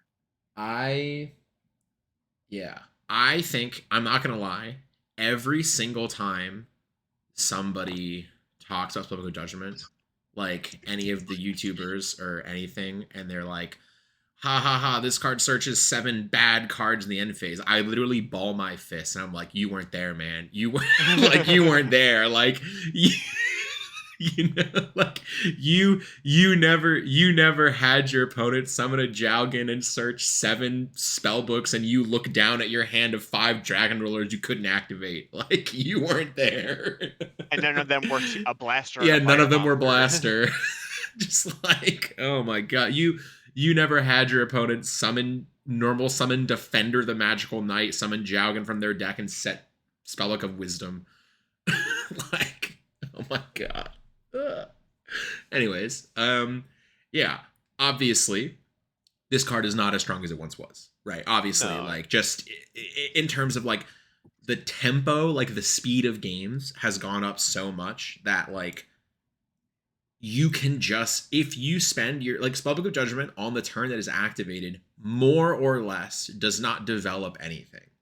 That's not entirely true. Like, going first, this card is actually still just as good as it always has been. You just summon Jowgen and search a bunch of follow-up.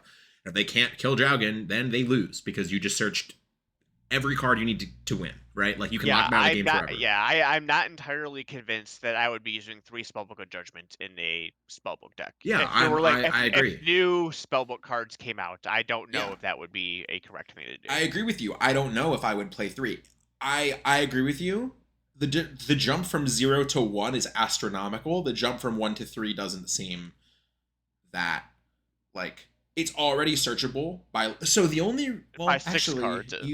well, it's searchable from the extra, like, technically, if you can make the link without normal summoning, Sure. you can reveal Blue Guy, Judgment, and Secrets, and like you get it. So that's there's more, you know, okay. yeah. And then like there are a bunch of cool spells that you can play. Like, you can play these with, you know, Engage and adventure cards, and you know, there are a bunch of things that just have a lot of spell activations in addition to other stuff.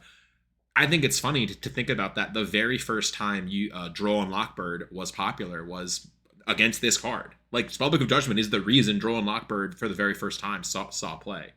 And nothing has changed.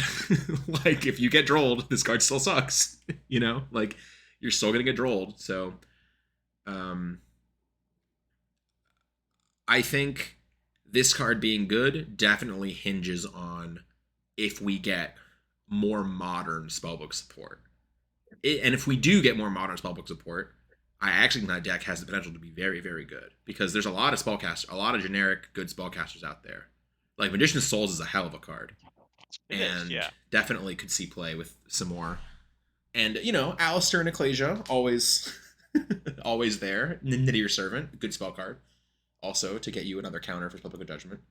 So definitely, I know, like, in its current form, obviously will not do anything, but I will still put an asterisk that, like, this card, of all the cards that are like back and like at 3 that I never thought would come back, I think this is the one that has the most like danger associated with it, right? Like, Snatch Steal going to 1 or Snatch Steal going to 3, like, that doesn't matter. This card, like, could potentially do something actually crazy depending on, you know, if the right circumstances are met, but we'll see. Upstart Goblin, I think this card is also so far past its, like, this card, having 3 Upstart Goblins in your deck is no, like, your deck is, Yu-Gi-Oh! Is so far beyond putting 3 Upstart Goblin in your deck and it being essentially a 37 card deck.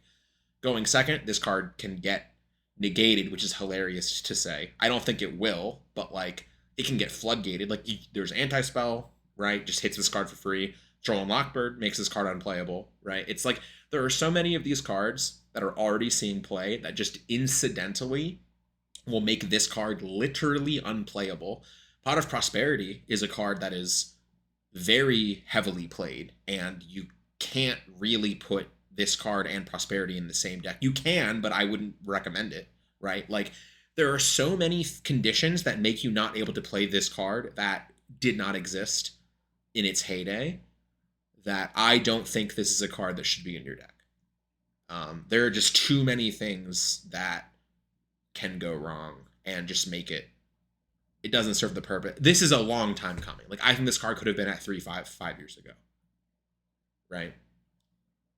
I don't know if you have any differing opinions on that. No, yeah. I mean, I feel like it's kind of the same thing. Like, if you have this card in your deck, it's because your deck doesn't have enough good cards in it, and I feel like that's just way. Yu-Gi-Oh is just not that way anymore. Yeah, I think the only reason you put this card in your deck is if your deck has actual spell synergies. Like I think this card has to be played in with Spellbook Judgment or Sky Striker or a deck that gets spell counters. I think those are the only decks that would play this card. I don't think just a random deck can just put 3 of this because you're just going to get tagged by... You're literally going to catch a Strage roll and just be like, oh my god, my deck sucks. Like,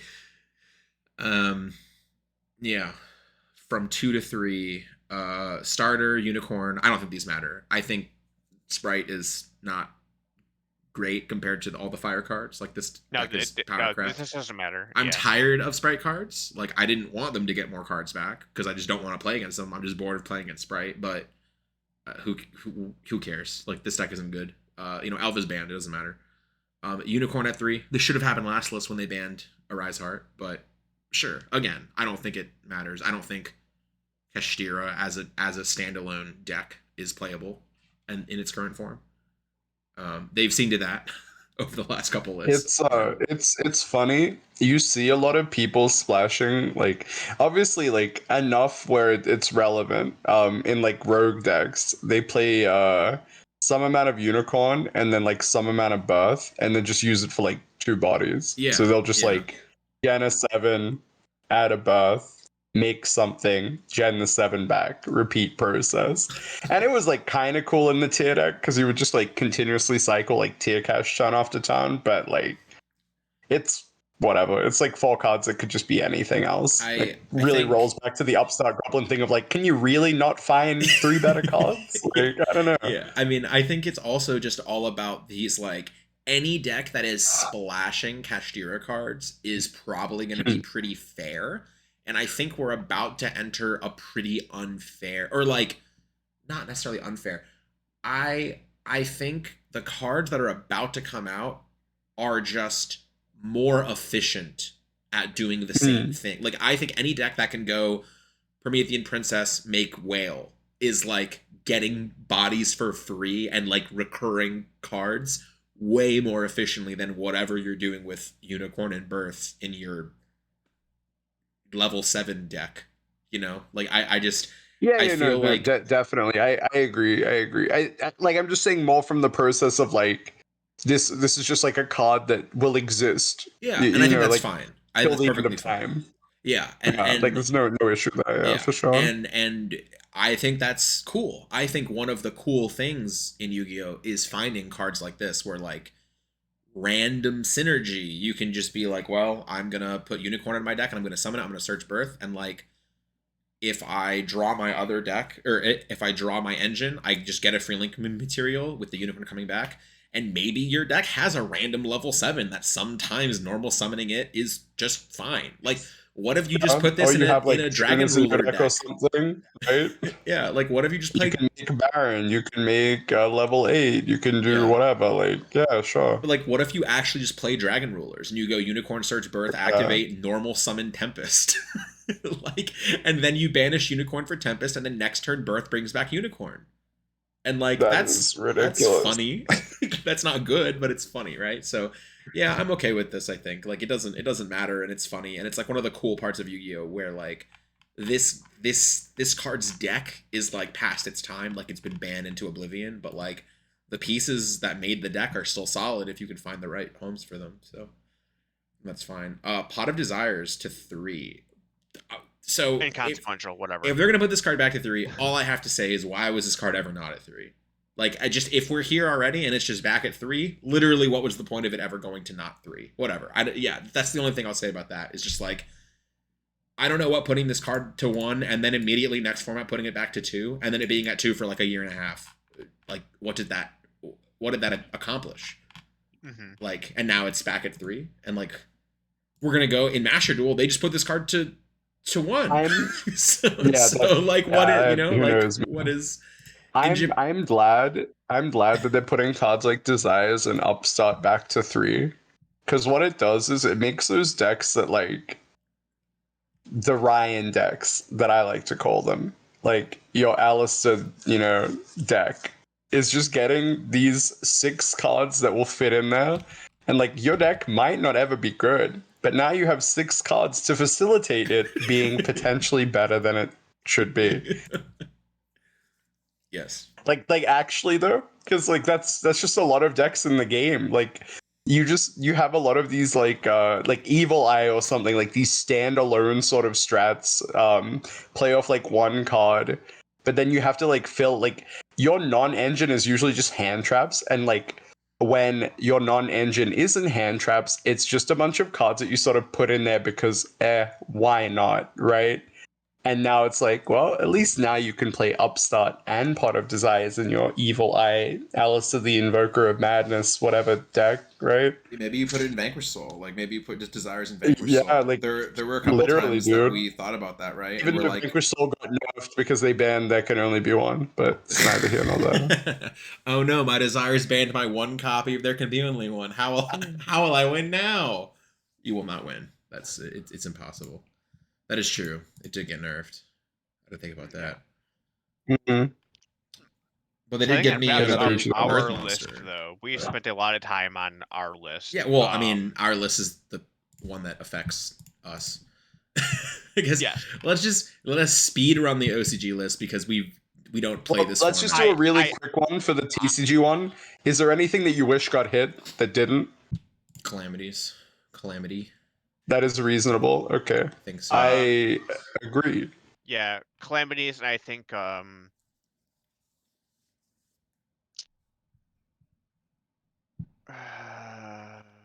didn't we felt like Barone was like a card that is just not. I wouldn't have minded that card getting banned. Also, probably doesn't need to exist at this point, but you know who knows? Who can tell?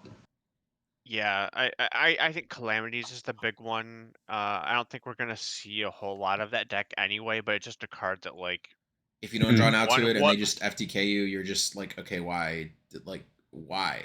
You know, like I think they just like it just really ruins the tournament experience when those types of high roll strategies exist where like it's not going to win the tournament, but it can just sometimes end your tournament and then they'll lose the next round because they didn't do it to that person. And you have a bad tiebreaker. And then it's like I also feel like while we did sort of poop on Purrely, or you guys did specifically, but well, I don't think it's bad. I just think it's hard to play and no one knows. I don't think we pooped on Purrely. I think we Ryan did.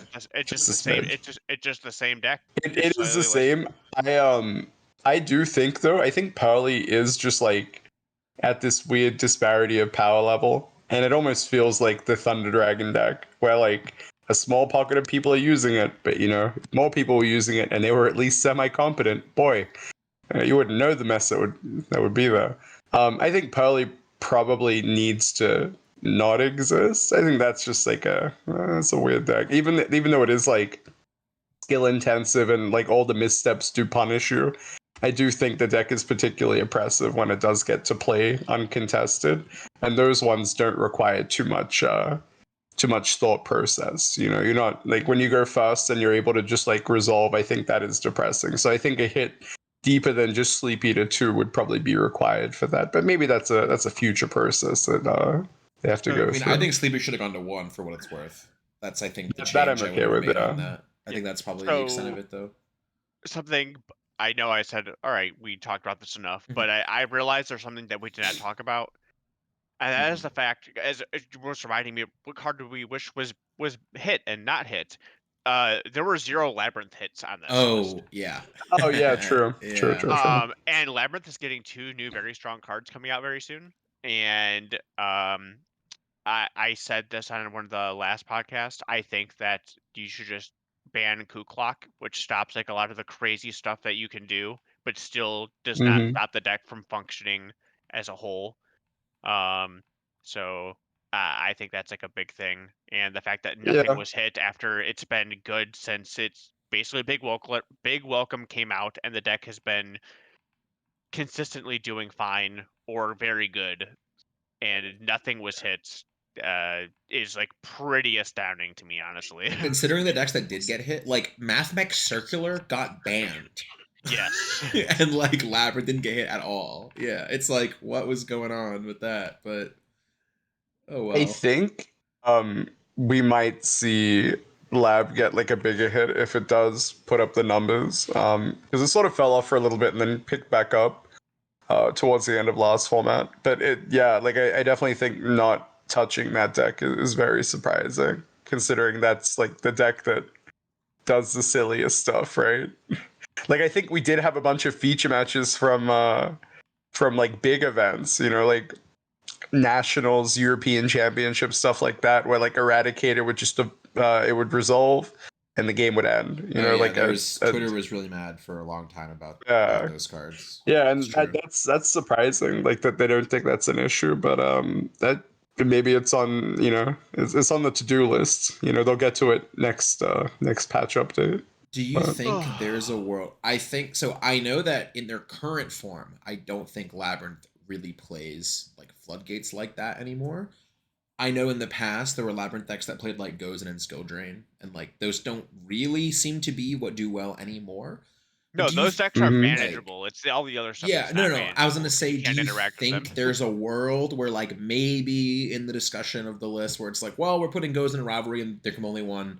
We're limiting all three of these Floodgates. Like maybe we'll see if Labyrinth what happens one more list, and like those weren't even the decks that were doing well, but they existed. Like there were Labyrinth decks that played Rivalry, and there were some that played Gozen, there were some that played Skull Drain and whatever. And now that those cards are, well, Skull Drain's still around, but now that Rivalry and Gozen are at one, maybe they're just gonna let it rock for one more, and if it does well again, I feel like Bohdan's right, we're gonna see some hits. If it does well, like one more time.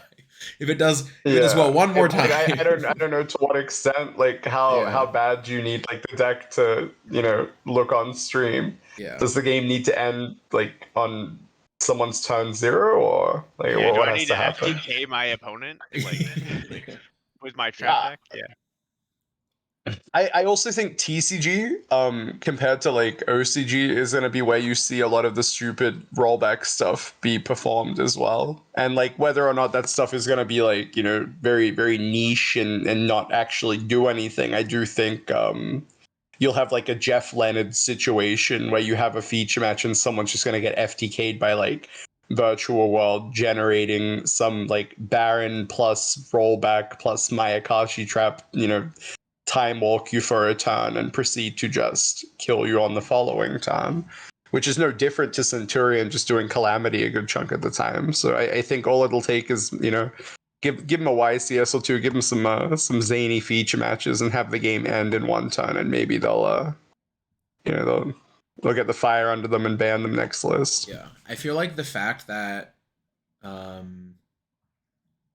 guess it is no longer the current structure deck, because now Fire King is the current structure deck, but the Jack Atlas structure deck was very recent, and Centurion utilizing it. I feel like Calamity dodged a bullet this list, and I think it will be gone next list.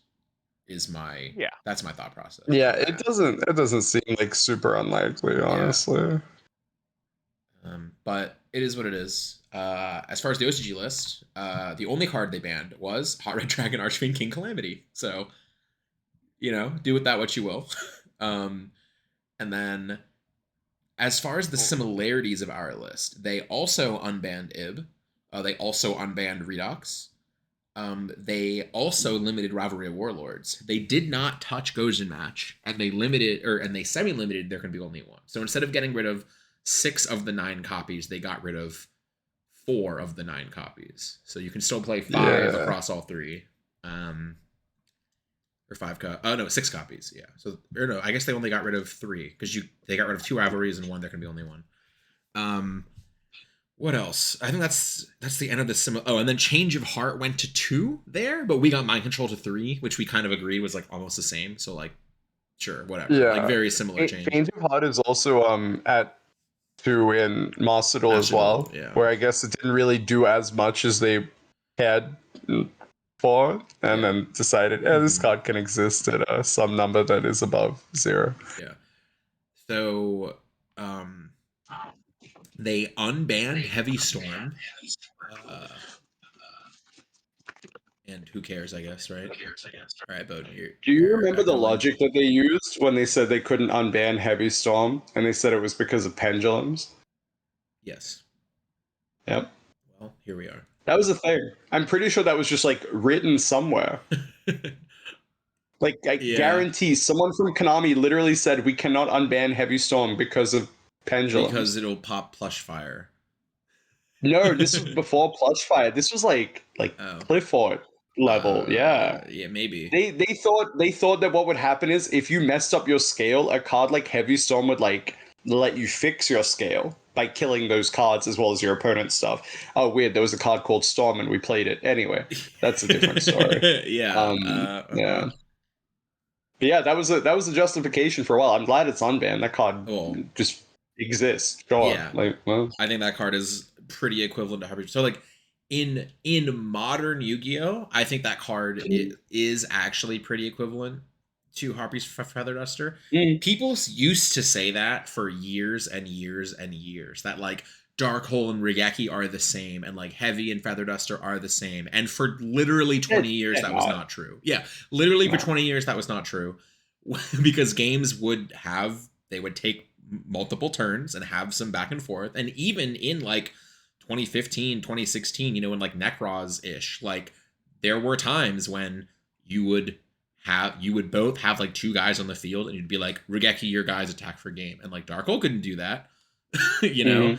And then similarly, like for many, like when they unbanned Harpy's Feather Duster, I actually was like appalled because it was a couple years ago and it was at a time where I think in Yu-Gi-Oh still Heavy Storm and Feather Duster like were different. And I think the purpose that Feather Duster is used for now, I truly think Heavy Storm would be used identically, just because so many of these decks just don't even have back row in them, like at all. Like they are incapable of putting cards in their small trap card zone. But I don't know. It's whatever. I don't think it matters. Okay. Like, so here's a crazy hypothetical, right?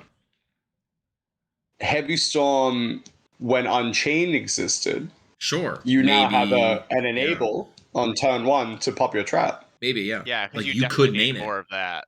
Exactly. But that would have been in the spot over Duster, probably. Well, yeah, that's true, because some of the decks that probably would have been main deck. I don't know. Yeah, well, some of the decks that Unchained deck that played in Thrust, decks that main Thrust, sometimes you main Harpy's Feather Duster, which you would just do Heavy instead, right? Because that would have slightly more utility. I mean, probably drawn. right. Yeah, you just play Heavy, which is interesting, but we'll see. It's not back for us, so whatever. No, we'll see. I'm sure it will soon. Like honestly, I feel like there's no reason it wouldn't be. But emergency to 1, I feel like this one isn't even that, like, I feel like, so they hit Airlifter to 2, not to 3, or not to 1 like we did. Then they followed that up with Emergency to 1. Emergency is definitely a crazy card, but I feel like Emergency is, it's like, obviously it's a consistency card, but it's less than other of these E-Tele type cards, because if you don't draw another rescue ace, you basically just can't activate it. And it's like your Airlifter will search it, right? Like, so yeah, it's so a I weird think the one. biggest thing with Emergency in like its current form is that when you pair it with the Sinful Spoil stuff, you sort of have these hands where your Turbulence is 100% going to resolve no matter what, without question. Like, there is literally no way your opponent can do anything. If you are not like completely stupid, you will be able to play through every single hand trap. That's true. With like some combination of like a Wanted Seeker and Emergency and like another card, right? That's a good point, yeah. And I think putting it to 1 gives you less combinations of that. It requires you to, get to the Airlifter and then prioritize the Emergency in that sense. And like, obviously that might not be their logic, that might not be their reasoning, but we'll give them a little bit of credit. I think that is probably something that they saw without hitting the Sinful Spoil stuff this early. I think Emergency is like a reasonable hit. Yeah, for definitely. Sure. Because like, I'm sure like if you notice like playing the deck now, it's like you don't have an issue getting to your like ace engine. Like, in fact, the issue is drawing too many of the rescue ace cards in general. This and is not like the Sinful Spoil cards. Yeah, quite literally, right? Yeah. So yeah, like, Emergency is the best one. It's a decent consistency hit. and now you probably lose to certain hand traps more often, sure. in Japan at least, right? Yeah, I agree with you completely. That's a good point. Just it also just like emergency being at 3 is also one of those things where it's like when you draw like Imperma Veil or something like that, and your opponent goes like summon Table Star, you feel almost compelled, like, well, I have to stop this because if they drew emergency, I can't use it on anything else, right? And it's like now you have more opportunities to like hold to maybe hit different choke points where like it's far less likely for them to just have the card that invalidates everything, you know. Yeah, and then they have emergency anyway. Yeah, and then emergency upset. anyway. Yeah. Oh yeah. Well, yeah, of course. Anyways, my friend Purrely to 2. I'm of the mind this literally doesn't matter because Purrely searches it and like this is such I an don't get inconsequential this. hit.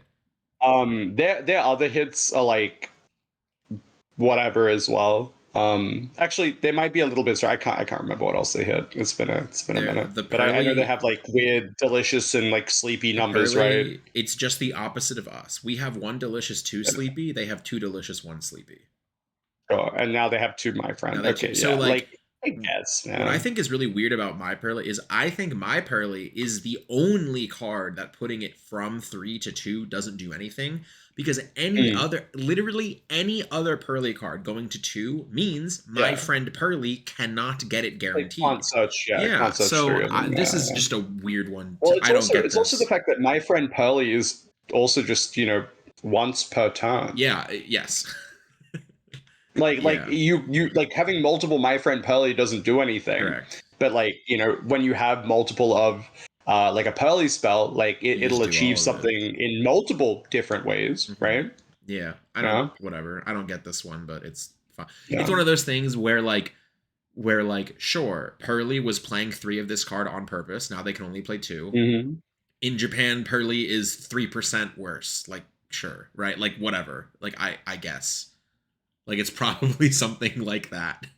Like, if you're gonna go off just like all just like the aggregate data of like taking a card you were one singular card that was in your deck had 3 copies going to 2 copies, and like your engine is still completely acceptable.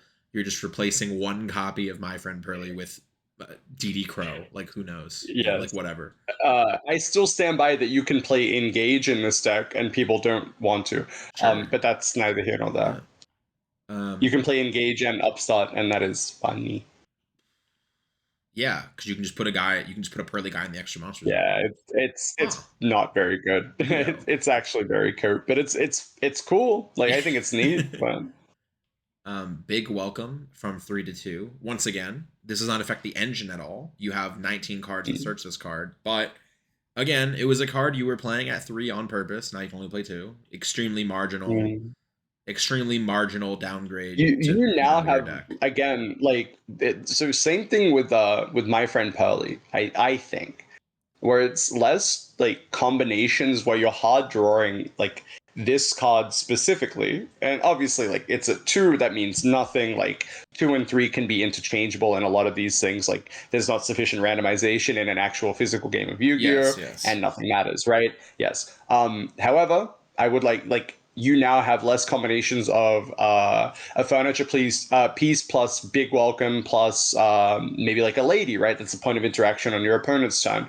Like there's all these combinations of cards in a deck that is primarily engine, where you'd be able to draw some combination of big welcome, a way to put it in grave, a way to generate a monster. Now you have less chances to do this. Similar to my friend Purrely, where, we interact with the Purrely, right? Like that was the instinct, because like Purrely turns into my friend. Yeah. What if they draw my friend? Or you're sick, right? Now they have field spell and they have my friend. Less combinations to resolve Purrely and already have my friend in hand, right? So I think that's sort of like what they're going for. Maybe not. Maybe this is just like, haha, we'll put it to 2 and see what happens. But in my mind, maybe that is what they're trying to achieve.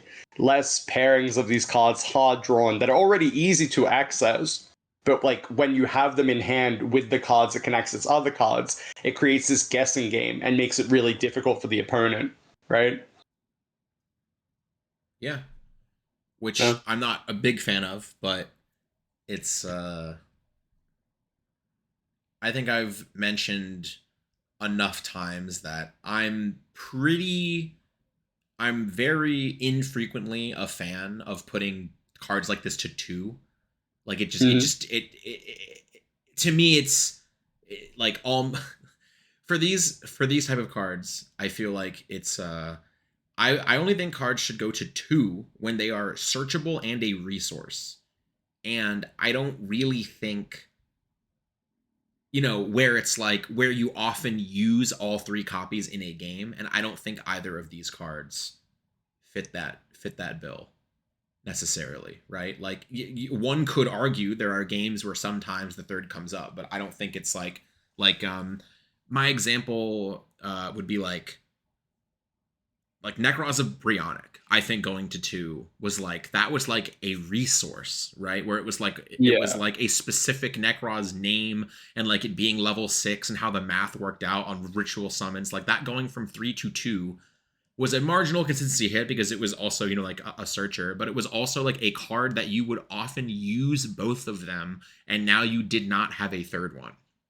And like it was marginal, but it kept the deck, in my opinion, like closer to the relative power level, like a little bit closer to the relative power level of the other decks that were going on, because it basically had one fewer turn that it could go. And then I don't necessarily think it's the same with these cards, but yeah, I would much rather them ban a card. Like I think ban Ku Klok is like the perfect hit for like my philosophy. No, I agree, but like in an ideal world, I think Big Welcome like probably shouldn't exist. Sure. But yeah, that's fair. So again, to like sort of also to go back to like I think the big one I didn't touch on with Big Welcome as well, and like obviously again, like I think 2 is such a poor number for a card like this. But it's the ones where they end up with both of the Labyrinth traps, and that can happen like pretty frequently, right? Mm-hmm. Furniture or otherwise. And I think a good chunk of the time, between fitting in like non-engine and everything else, maybe some like redundancy in like the cards that you have as well, I think like hard drawing the best card in your deck, which is Big Welcome, and like traditionally they were playing 2 copies of Normal Welcome. Like that's how good Big Welcome was compared to Normal Welcome, just being like, oh, it's whatever. Yeah. But you would want to draw Big Welcome because you'd have more copies in your deck. You would tutor out the Normal Welcome, and then you would Normal Welcome into Lovely, and they couldn't stop your Big Welcome, now right? It's going to be the other way around. It's just now it's going to be, well, I guess we'll draw regular and then search for Big. And, pretty much. whatever. So it doesn't really mean anything. Yeah. But I get you. Yes, yeah. I understand. Like now you have to put a worse Welcome in your deck at 3, maybe, and like, I don't know. Sure. Yeah, sure. Kirk. Like the deck's not doing crazy things in Japan anyway. It's still Fire King. Maybe they've just given up. So as for all the cards going to 3, for the ones we already have at 3, Gandora-X, it got errata to this is, I think, maybe the first time this has ever happened. Instead of the TCG card getting errata to match the OCG card, the OCG card got errata to match the TCG text. Which they did it with Swords of Concealing Light. Jerome yelled at the Japanese man at Worlds. Then they changed it back. That one was just funny. Yeah. That one was just entertaining to me. This card, for those of you that have no idea what this card is, it's because in the TCG, this card is unplayable. It does something where it like pops a monster and then does burn damage equal to the attack of what it destroys. And in the TCG, I believe it says original attack, and in the OCG, it did not say original attack. So in the OCG, you could like pump a monster and then pop it, and then just FTK your opponent. And then in the TCG, it won a YCS. Yeah, it won a Japanese YCS, and then it got banned. And everybody was kind of like waiting like for like months, like, are we going to get the errata to reflect the Japanese text? And then it got banned in Japan, and then it never got changed here, and everyone's like, oh, sure, whatever. And now they're just errataing it to say original attack. So now its text will reflect the TCG text, and then they're unbanning it, which is fine. I think the reason for this is Gandora-X was used by Yugi, like little Yugi, not the Pharaoh, in the last arc of the original Yu-Gi-Oh!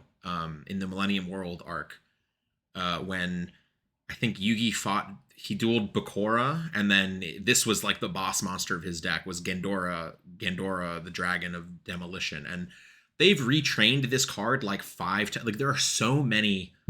I feel like there are like so many Gandora. Like let me see, Gandora. There are 3 different Gandoras. There's Gandora, the Dragon of Destruction, which came out like hella ago.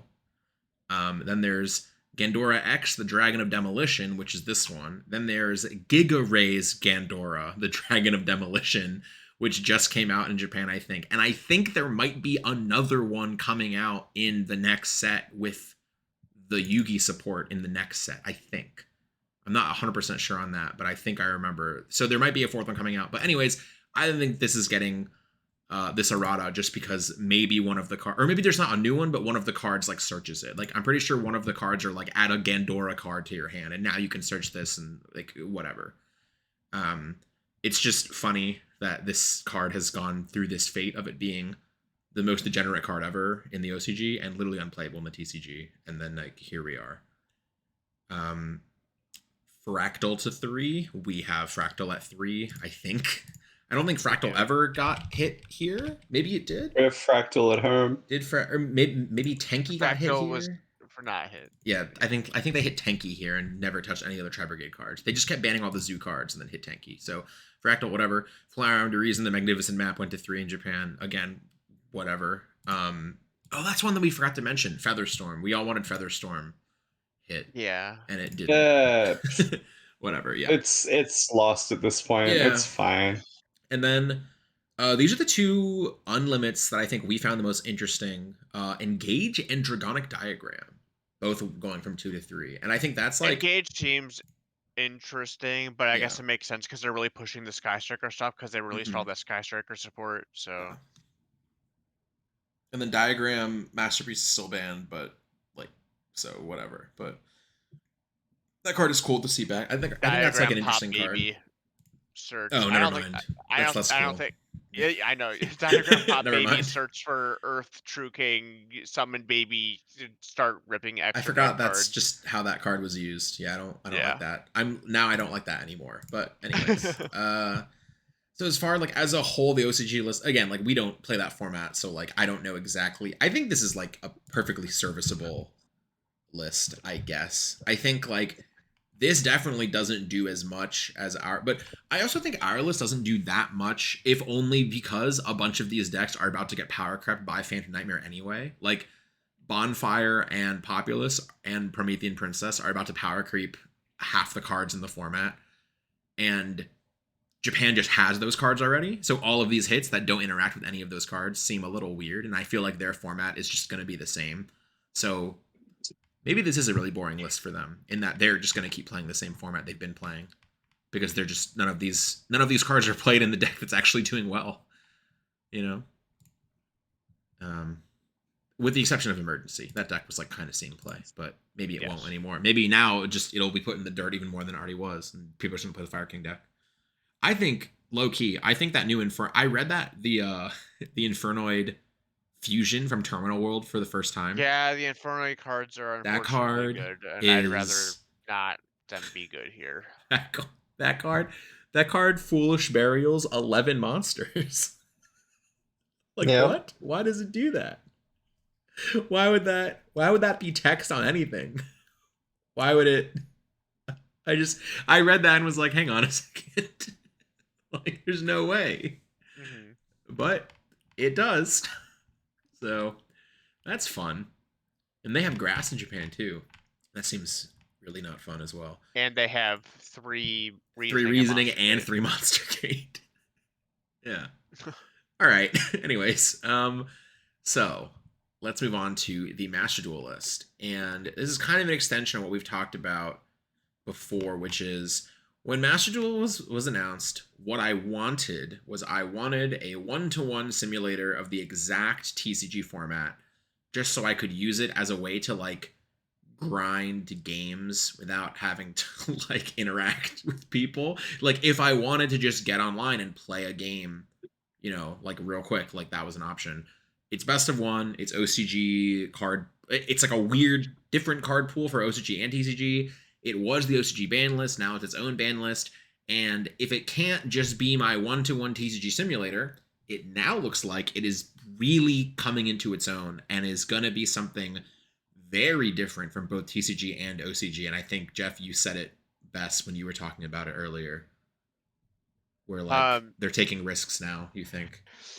Yeah, I think that they've realized that, if we're not going to have this be, the same as TCG or OCG, that we're going to have it be its entirely different thing and just go fully all in on that. And I am perfectly okay with that because it makes it not be this mishmash of trying to make things kind of the same, but not really. And instead, you get like a completely unique experience, and I think that's like really important because I think honestly I find Master Duel to be pretty boring because I feel like I'm just playing decks that I was playing months ago, but also there's Maxi involved, and that's really fucking not cool with me. But for the first time ever, I'm actually like really interested to try to play Master Duel again for a little bit, at least for a little bit, and see how I feel about it. Yeah. Because I think there's like just a lot of changes, and there could be like cool stuff you can do. Um, so yeah, I hope they continue this in the future and just make it some like super crazy different thing that's different than both OCG and TCG. Yeah, which for those of you who have not seen it, I recommend just looking up the Master Duel ban list. It is this time extremely extensive. They changed, let's see, 4, 5, 6, 7, 8, 9, 10, 11, 12, 13, 14, 15, 16, 17, 18, 19, 20. They changed 21 cards on this ban list, which Master Duel, I feel like previously had really only hit like, 6 or 7. Like this was a crazy one. And like I'm just gonna rattle some off. Chaos Ruler banned now in banned in TCG, banned in OCG, and banned in the international waters of Master Duel. That card is gone forever and will never. This card was so like Jesus Christ. This card is so insane. I can't believe this even existed. To be honest. Yeah. Like I can't believe it ever existed, and I can't believe how underutilized it was when it came out. But oh well. White Dragon Wyverburster, forbidden, banned, gone. And I think this makes sense. I think these cards are like Wyverburster, Collapse Servant are super broken. Dragon Link has just been insane in Master Duel for too long. And instead of banning Chaos Space, I guess they just banned Wyverburster, which does kind of the same thing. And Dragon Link is way worse. I'm sure somebody will still find a way to make it playable, but whatever. This list did a lot of hits to like they finally, it looks like are hitting a ton of cards that are just these strictly non-viable in match play cards, but in best of one are just really dumb. Card of Demise banned in Master Duel, finally. Super Heavy Samurai Soulbreaker Armor, it's banned in Japan as well. It's just some FTK for the Super Heavy Samurai cards. If this is the only card that Super Heavy Samurai doesn't have, I'm sure the deck will still be incredible. But this just eliminates the FTK at least, so you actually get to like pretend. This is the only card that the deck won't have. Yeah. After the supposed leaks or whatever they call it, best guesses. Yeah. Like yeah. If all the cards come out in the next pack or whatever, I haven't kept up to date with it. Yeah, so I have no idea either. I love Master Duel, but I haven't really looked at it since like last Duelist, so like Duelist Cup beforehand. But I think the super heavy deck will definitely be its own sort of issue because all the Vernasilv stuff is legal. You can still do ignorant again, best of one, right? Like you have the deck building paradox when you play like a Duelist Cup or something, even just ladder. And you'll have these like FTK style super heavy decks that are making like Naturia Beast and Naturia Barkion, and you just can't do anything. Yeah. Yeah. Because that happened with Adamancipator in the last year, like Duelist Cup and everything else. Like it was a deck we considered for Worlds as well. Like it basically just FTK'd your opponent. You would end with a Fossil Dyna, a Beast, a Barkion, and then the Genie to protect the Dino, which was disgusting. So are the Naturia cards in Master Duel? They should be. They are, yeah, but they're also hit. They right? are. I'm pretty sure. I can tell you in a second. Naturia. I'm None 99% of sure them they appear to be hit. None of the Naturia cards, I don't think. Doesn't look like it. I don't see any on here. I'm looking at the Maybe Master I'm Duel ban thinking of list right something now. else. Maybe I'm thinking of TCG. That would make more sense. But Yeah. Create. Okay, so I wanted to bring this up because while we're on the topic of all this Earth stuff, I would jump ahead slightly. Something I think is really cool between the so we have the with the super heavy samurai stuff, you also have the Vernisil stuff, the Ashuria stuff.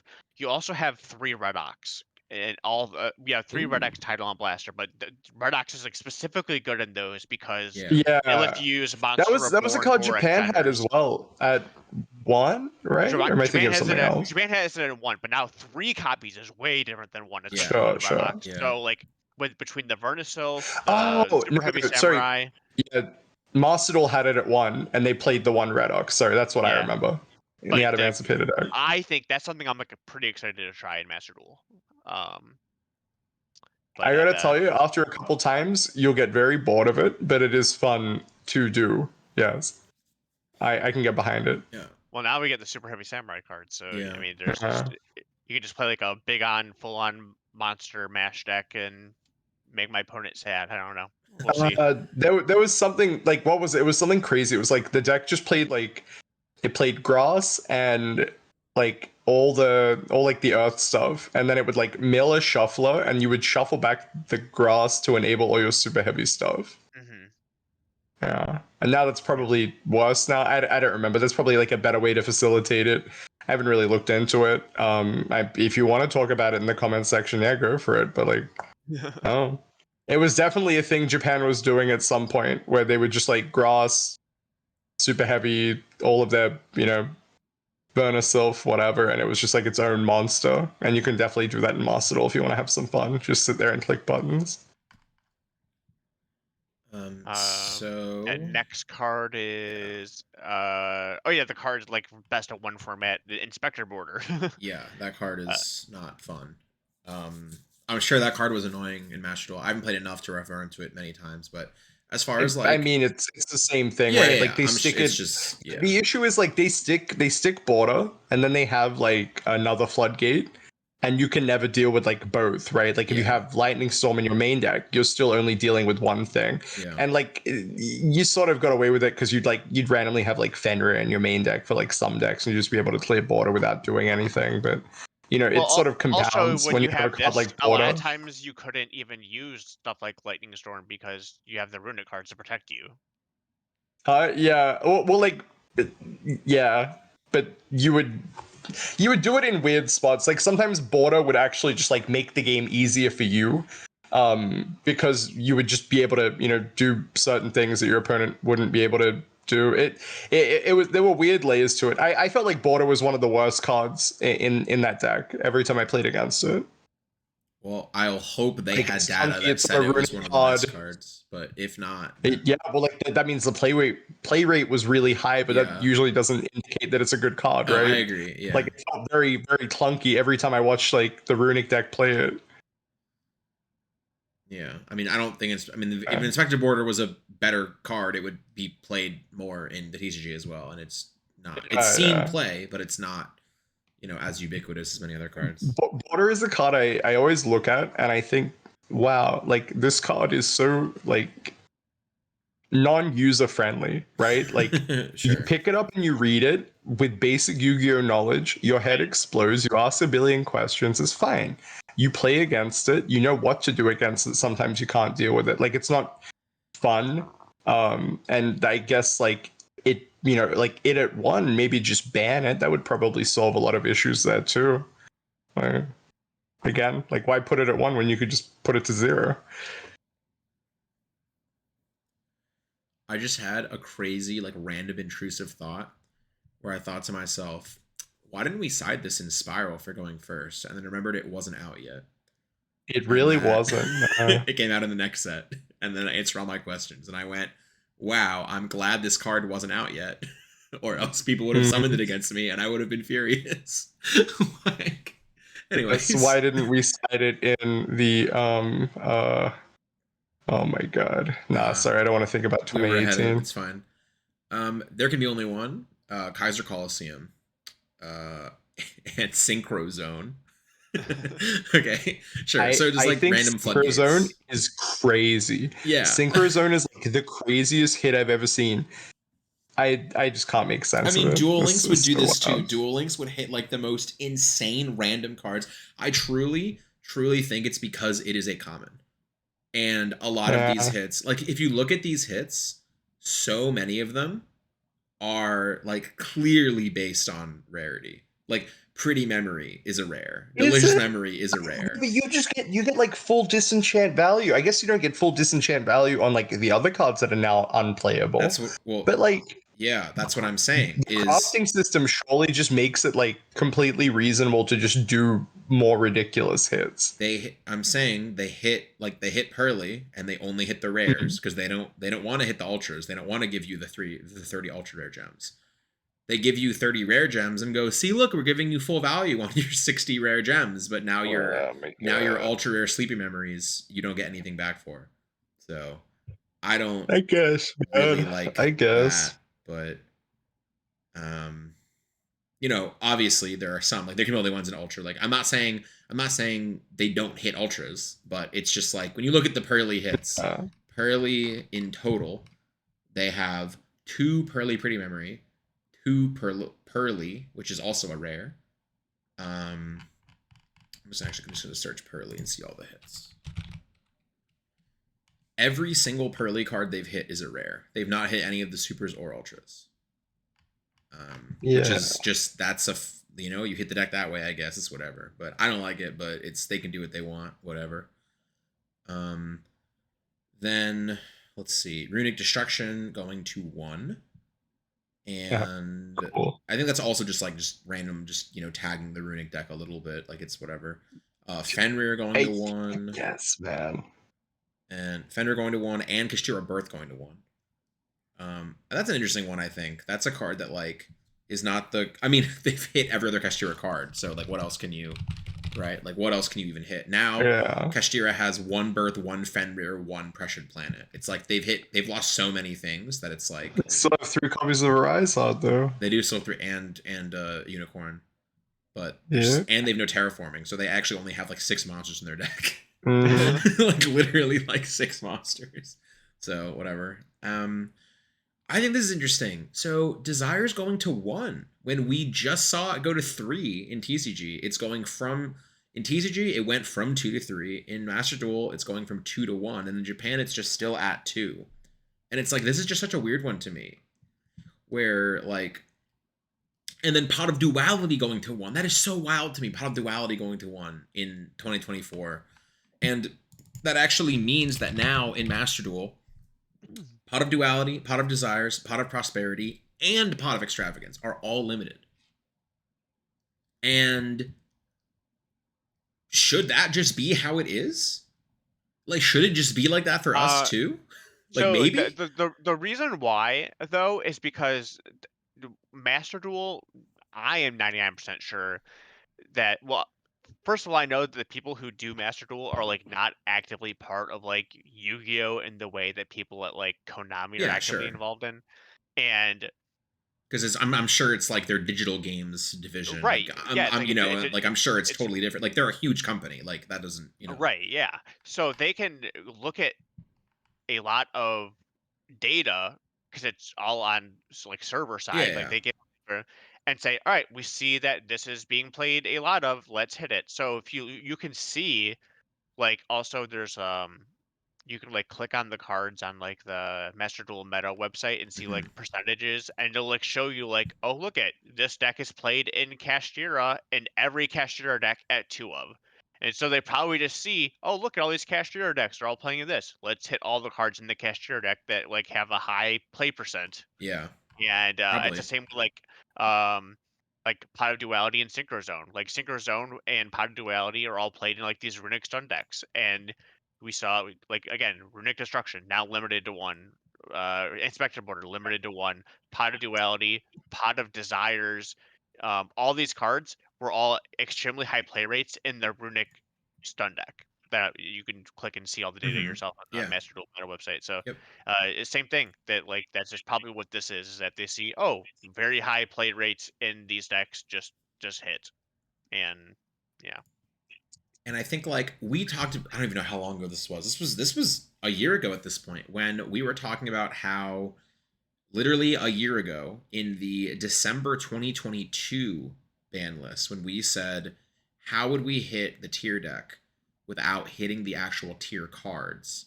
And what we agreed was we actually wanted to ban terraforming and instant fusion because they're just these random bomb one of spells that banning them does not affect the overall playability of the deck, but it brings the deck down a little. Like 100% of Tier Element decks play Instant Fusion. 100% of them, right? It is an insane card, and if you ban Instant Fusion, Tier Element does not become bad. It just marginally becomes a worse deck that they no longer have the option of just randomly 15% of the time drawing this crazy bomb card, right? And then in Master Duel, they did that. They banned Terraforming and they banned Instant Fusion. And I'm sure that's because they looked at the data and went, wow, this card's played in 100% of these decks and is not crucial to the deck and are just random generic bombs. Okay, it's gone. You know, like there's no reason for these cards to exist, really. And I think I kind of can get behind that philosophy. I do not know how they haven't banned Maxi if that's the case, though. That card isn't that card like 93% play rate or something insane? Yeah. In Master Duel, because clearly based on like seeing these cards get hit and we're just like, why would this card get hit? Like Synchro Zone, like what is going on? Why is this card hit? And it's like, whoa, based on its play rate in these decks. And it's like, okay, well then how is Maxi still like if a card as unplayable as Synchro Zone is limited, you know, how is Maxi like arguably the best card ever still at 3? Like that is wild to me. That one somehow is just one they refuse to hit. Same with Ash Blossom. Ash Blossom, sure. second most. Like for us, Ash Blossom, like basically 90% of the time, the first most played card in Yu-Gi-Oh. Which I will say, hitting exclusively on play rate, I don't think is correct. What I'm questioning is if they are like clearly Synchro Zone was not hit because of its power level. It was hit because of its play rate and because of its sort of niche interactions in best of one. And if the argument is like, well, Synchro Zone has, you know, like a bad, you know, like it creates a bad gameplay loop in best of one. Like Maxi creates a bad gameplay loop in best of infinite. Yeah. Like there are no, you know, like there are not a number of games of Yu-Gi-Oh you can play for me to not be upset about Maxi. I don't know. I don't want this to be a Maxi thing, but it's just so bizarre to me when that seems, and like that, and I guess Ash as well, seem to be the ones they just refuse to hit based on play rate.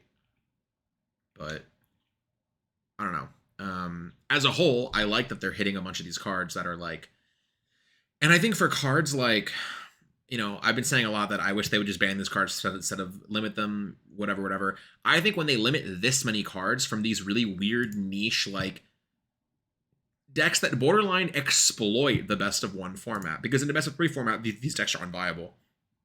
When you limit like 15 cards that this deck wants to cheese you with in best of one, there are no longer enough cards to make a deck, which I think is a fine goal, right? Like it's a fine goal to allow, I guess, there can be only one. When your goal isn't necessarily to remove there can be only one from the game. Your goal is to not let there be a deck that can reach 40 cards with all 40 of the cards being you don't have an out in your deck to this. And then you can't win now. And it's like now you just can't get to that point, which I think is fine. But Duality is a really funny one because that's only played in these weird stun decks. Desires, I am a bit more interested in like why this one got hit, but I'm sure it's just play rate and they're like, these are generic cards and they want to see more stuff. For the Unlimits, Long Yun was at 2 and went back to 3. I think that's the only Sword Soul card at all that was hit. I don't think there's any more Sword Soul. Yeah, that was the only Sword Soul card that was hit. The Sword Soul is like pretty much back at full power, whatever that means, you know, in the context of this. Predaplant Orphis Scorpio, I think that's a hilarious card. That I just don't think this card's like very good. And Instant Fusion is banned. What? Instant Fusion is banned What can you even search off this now? Like, that's, like, good. Is Brilliant Fusion legal in Master Duel? It's at 1. Oh, that's a good one. You can search Brilliant Fusion. That's pretty good, actually. So that's what you would search, I imagine, right? You would just search, you would search Brilliant Fusion. That's like the only generic. Branded Fusion. I forgot Branded Fusion was. Yeah. Okay, yeah, Branded Fusion. That's a good one. Fusion Destiny, actually. Fusion Destiny. Fusion Destiny is not even bad like that. Okay. This card actually has. So Fusion Destiny is a weird one because Celestial is banned, which I think is hilarious. That, like, that's how they hit that. I actually card. did not know that. Yeah, Celestial is that is hilarious because and it's one of those things where like you're like I get like that is the card that would be in your deck, right? So it technically makes it less powerful. So whatever. I think they play Dasher and I don't even know. I just play Diamond Dude at that point. Like from my like little one. Like I don't even I mean Disc Commander, I guess technically. Because in theory you might summon that off of DPE and draw 2 instead of summon back DPE, right? Like maybe. Sure. Like you could do that if you wanted to. Or you just play Malicious and Denier or Denier, I guess. And just next turn you have a good play. But that's a very interesting card, actually. That's a card that like is probably going to be pretty powerful, to be honest. Unless you get Max Seed, then it does nothing, obviously. Then your opponent draws 11 cards. Terratop went to 3, as we mentioned earlier. They have Invoker. They have Invoker, and they have Dryden at multiples. Yep. So I actually think... And they put Rat... Rat was actually not in the game. Like, it was banned, and I don't even think it was craftable. It was not. Like, I don't even think it was... It literally was not even implemented in the game. And now it is... Now Rat is in the game. Is Barrage in the game, too? Did they put that to 3? Because that also... I think so. That was in the same vein. Like, Barrage, like, literally was not even in the game. Like, it wasn't that it was banned. It was you literally could not craft it. And it's back at 3. So... I think Zodiac seems actually like in Master Duel, you can play 3 Terratop, you can play 3 Barrage. Is Tenki still hit in Master Duel, or did they unhit Tenki? I think that was at 2 for a little while. This actually seems like a reasonable deck with 3 Dryden, like this, and 1 Zeus. But I mean, like it would probably be a just hybrid of like Tri-Brigade Zoo, because like sure, yeah, yeah. I definitely think that deck might just be good, like. Are any of the Tri-Brigades hit, or did they No, I think it was they just unhit fractal. all those. Yeah, it was just fractal. Yeah, so I feel like that is actually like a reasonable deck, to be honest. Like I think that just seems so consistent. And then Orpheus Scorpio could also summon Invoker, but that's not what you would do with that card, probably. That's like the least of your worries. When your opponent summons Orpheus Scorpio, the least of your worries is Invoker. But yeah. That seems like actually pretty real. Like 3 Terratop, 3 Barrage, 3 Tenki. Yeah, that just seems like an actual real deck. I'm kind of shocked that exists. And then the elephant in the room, I guess. Tempest at 3, Tidal at 3, Redox at 3. And Blaster is already at 3? Yeah, Blaster is already at 3. So all 4 Dragon Lords are at 3 in Master Duel. And Tempest is still at 1 in both territories. Tidal is still banned in both territories, and Redox is still at 1 in both territories. So this is a huge deviation from both TCG and OCG. But and they still have Galaxy Tomahawk, don't they? They do. They do. I wonder what this does. Do you think this does anything? Like, I wonder. As a dragon deck, probably not, but I think there would just be used in things not related to, dragon rulers or dragons. Like I said, like the using Redox in like the earth-based decks, or using Tidal in a water-based deck to have access to any card in your deck. Funnily enough, I don't think you'd even play Blaster in these fire decks. I just don't think its effect is good enough. Yeah. I just don't even know. I don't know if you even have like room for that. Yeah. Room for them. Trying to think. Something you know what you would play it in 100%, and I don't think the deck is bad like that. Is the volcanic deck. Sure. Sure. Because not only can you like discard to destroy things, but also like the new volcanic Doomfire guy like burns your opponent for every one of your banished pyro monsters. So Okay. it also, um, so I think that would be like a pretty if they're I don't even know I'm assuming the volcanic cards are too new and not in this, but if they do, I I'm pretty sure you would don't. play Blaster in that Yeah, I deck. don't think the new volcanic cards are in Master Duel yet. Yeah, Blaster discard volcanic shell to destroy something on your turn one seems pretty decent. I mean, okay, think about that a little more compared to what other Yu-Gi-Oh cards do. That seems extremely mid, but I guess it's fine. Yeah, like it is fine. It's playable. I mean, in a best of one setting, as we mentioned, where all these random cheese cards exist, yeah, that could actually be an edge that like your deck just has Blaster, right? Like your deck just has Blaster and it can just destroy a random Floodgate. Like that's kind of real, for sure. Yeah, that covers all of the ban lists, all three of them. Was this like a 3-hour video? 2 hours and 15 minutes so far. Okay. Yeah, so that covers. Fall asleep a little bit. It's yeah, that covers everything. I hope everything anybody could have ever asked us about the ban list. I hope. I meant to say this in the beginning of the video, so I'm going to say it at the end. Unfortunately, that will diminish engagement significantly, but it's okay. What card was your favorite that changed on the list? Or if none of any of this did it for you, if none of the cards that changed on none of the 55 cards that changed or whatever that did anything for you, what card do you think all three lists missed the mark on? What card do you think should have been banned in every country on Earth, or should be at 3 that is still somehow banned in every country?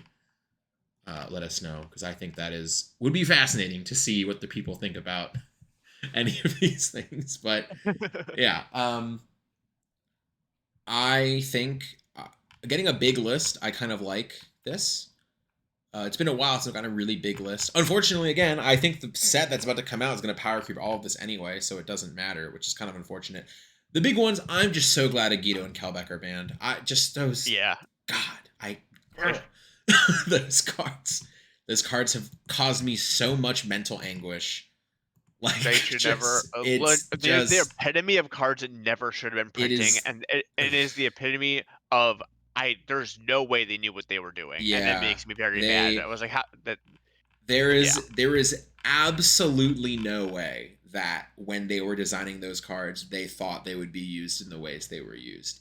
Impossible. Because if they did, they hopefully would not have made them, right? Like, or made them with more restrictions. I think the fact that if Exchange of the Spirit was in your graveyard, you mill the 10 is even crazier.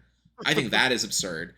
I truly think they just should not have been activatable unless Exchange of Spirit. When you think about how many dumb cards have super regular effects that can only be used if you control another blank monster or reveal a worm in your hand to do a regular effect.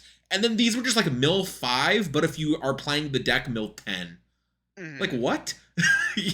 Surely this should have been like both players mill 1, or if Exchange of the Spirits in your graveyard, both players mill 5, right? Just like it's just. Also, same with the shufflers. Why do they put back 3, and then if Exchange Spirit, you put back 5? What? Like, again, it should have been 1, or if Exchange the Spirits in the graveyard, 3. I don't know how so many random anime cards are so absurdly undertuned with so many restrictions for no reason that even if they were unrestricted, their effects would be just regular. And I would say, like, these are not even, like, I don't even think Ashizu was, like, that popular of a character, or her cards are not that popular. But then we look at things like, we know what's really popular and has, like, a really big presence, like the Gate Guardian stuff. And then, like, Gate Guardian is, like, that's the Gate Guardian stuff you get. And, and before that, like, you're, like, the Joker cards, like, like Yugi's Joker cards that we got. and those are way more iconic than Shizu, Then Medora, and Keldo. Yeah, Like, then Agito is crazy. It's crazy that Agito got a retrain into one of the best cards ever printed. Like, that's so funny to me. That is just hilarious. Yeah, that somehow these cards made it, but I digress. I don't know how this always happens. Every time we start to end, something know. happens and we talk about it does nothing to do with anything. For 4 minutes. Well, I mean that had to do with something, sort of. Okay, anyways. Yeah, so I guess for anyone who is, I guess I'll do some announcements that are only interesting to people that have listened for 2 hours and 19 minutes. So later this week, actually next week, because I think we're not allowed to post it until next week. We will be doing another video on Universes cards. So we did one on the most recent set of the most recent My Hero set, and I do apologize for the camera quality in that. I was not recording, my settings were not right, so it is way blurrier than it should have been, and I will have that fixed for the next one. And also, my audio settings were not right, and I was way quieter than I should have been, so that video is borderline unwatchable. So for those of you that have any interest in the game, the Cowboy Bebop and Trigun Stampede decks are coming out in a little over a week, I believe, or 2 weeks, I think. And UVS Games is sending us some decks to show off early, so that will be going up sometime next week. I don't remember the exact day, but it's possible we have another podcast in between now and when those go up, and I will mention it again if that is the case. But if not, this is your warning that those videos will be posted, and I am very excited to look at these cards. I have had a lot of fun playing what was previously known as the My Hero card game, but has been rebranded to Universes because they're adding more IPs and stuff. And they did a whole roadmap of all the different IPs coming out in 2024, and I'm excited for it. I hope I enjoy it as much as I have been enjoying the game. But yeah, so that'll be going up soon. Yeah, well, I'm gonna win the One Piece Nationals, and then I'm gonna win YCS Sydney, and then probably just fade off into obscurity for a little bit. So yeah. But other than that, thank you all for watching. I think that covers everything, unless Jeff, do you have any final announcements? Anything going on that you want to Nope, I'm ready share to with lunch. the people? Yeah, okay. Yeah, it is actually time for lunch. That's crazy. Yeah, so thank you all for sticking with us for this big ban list review of every single January 2024 ban list, and it was fun. See you next time. See you next time. see ya.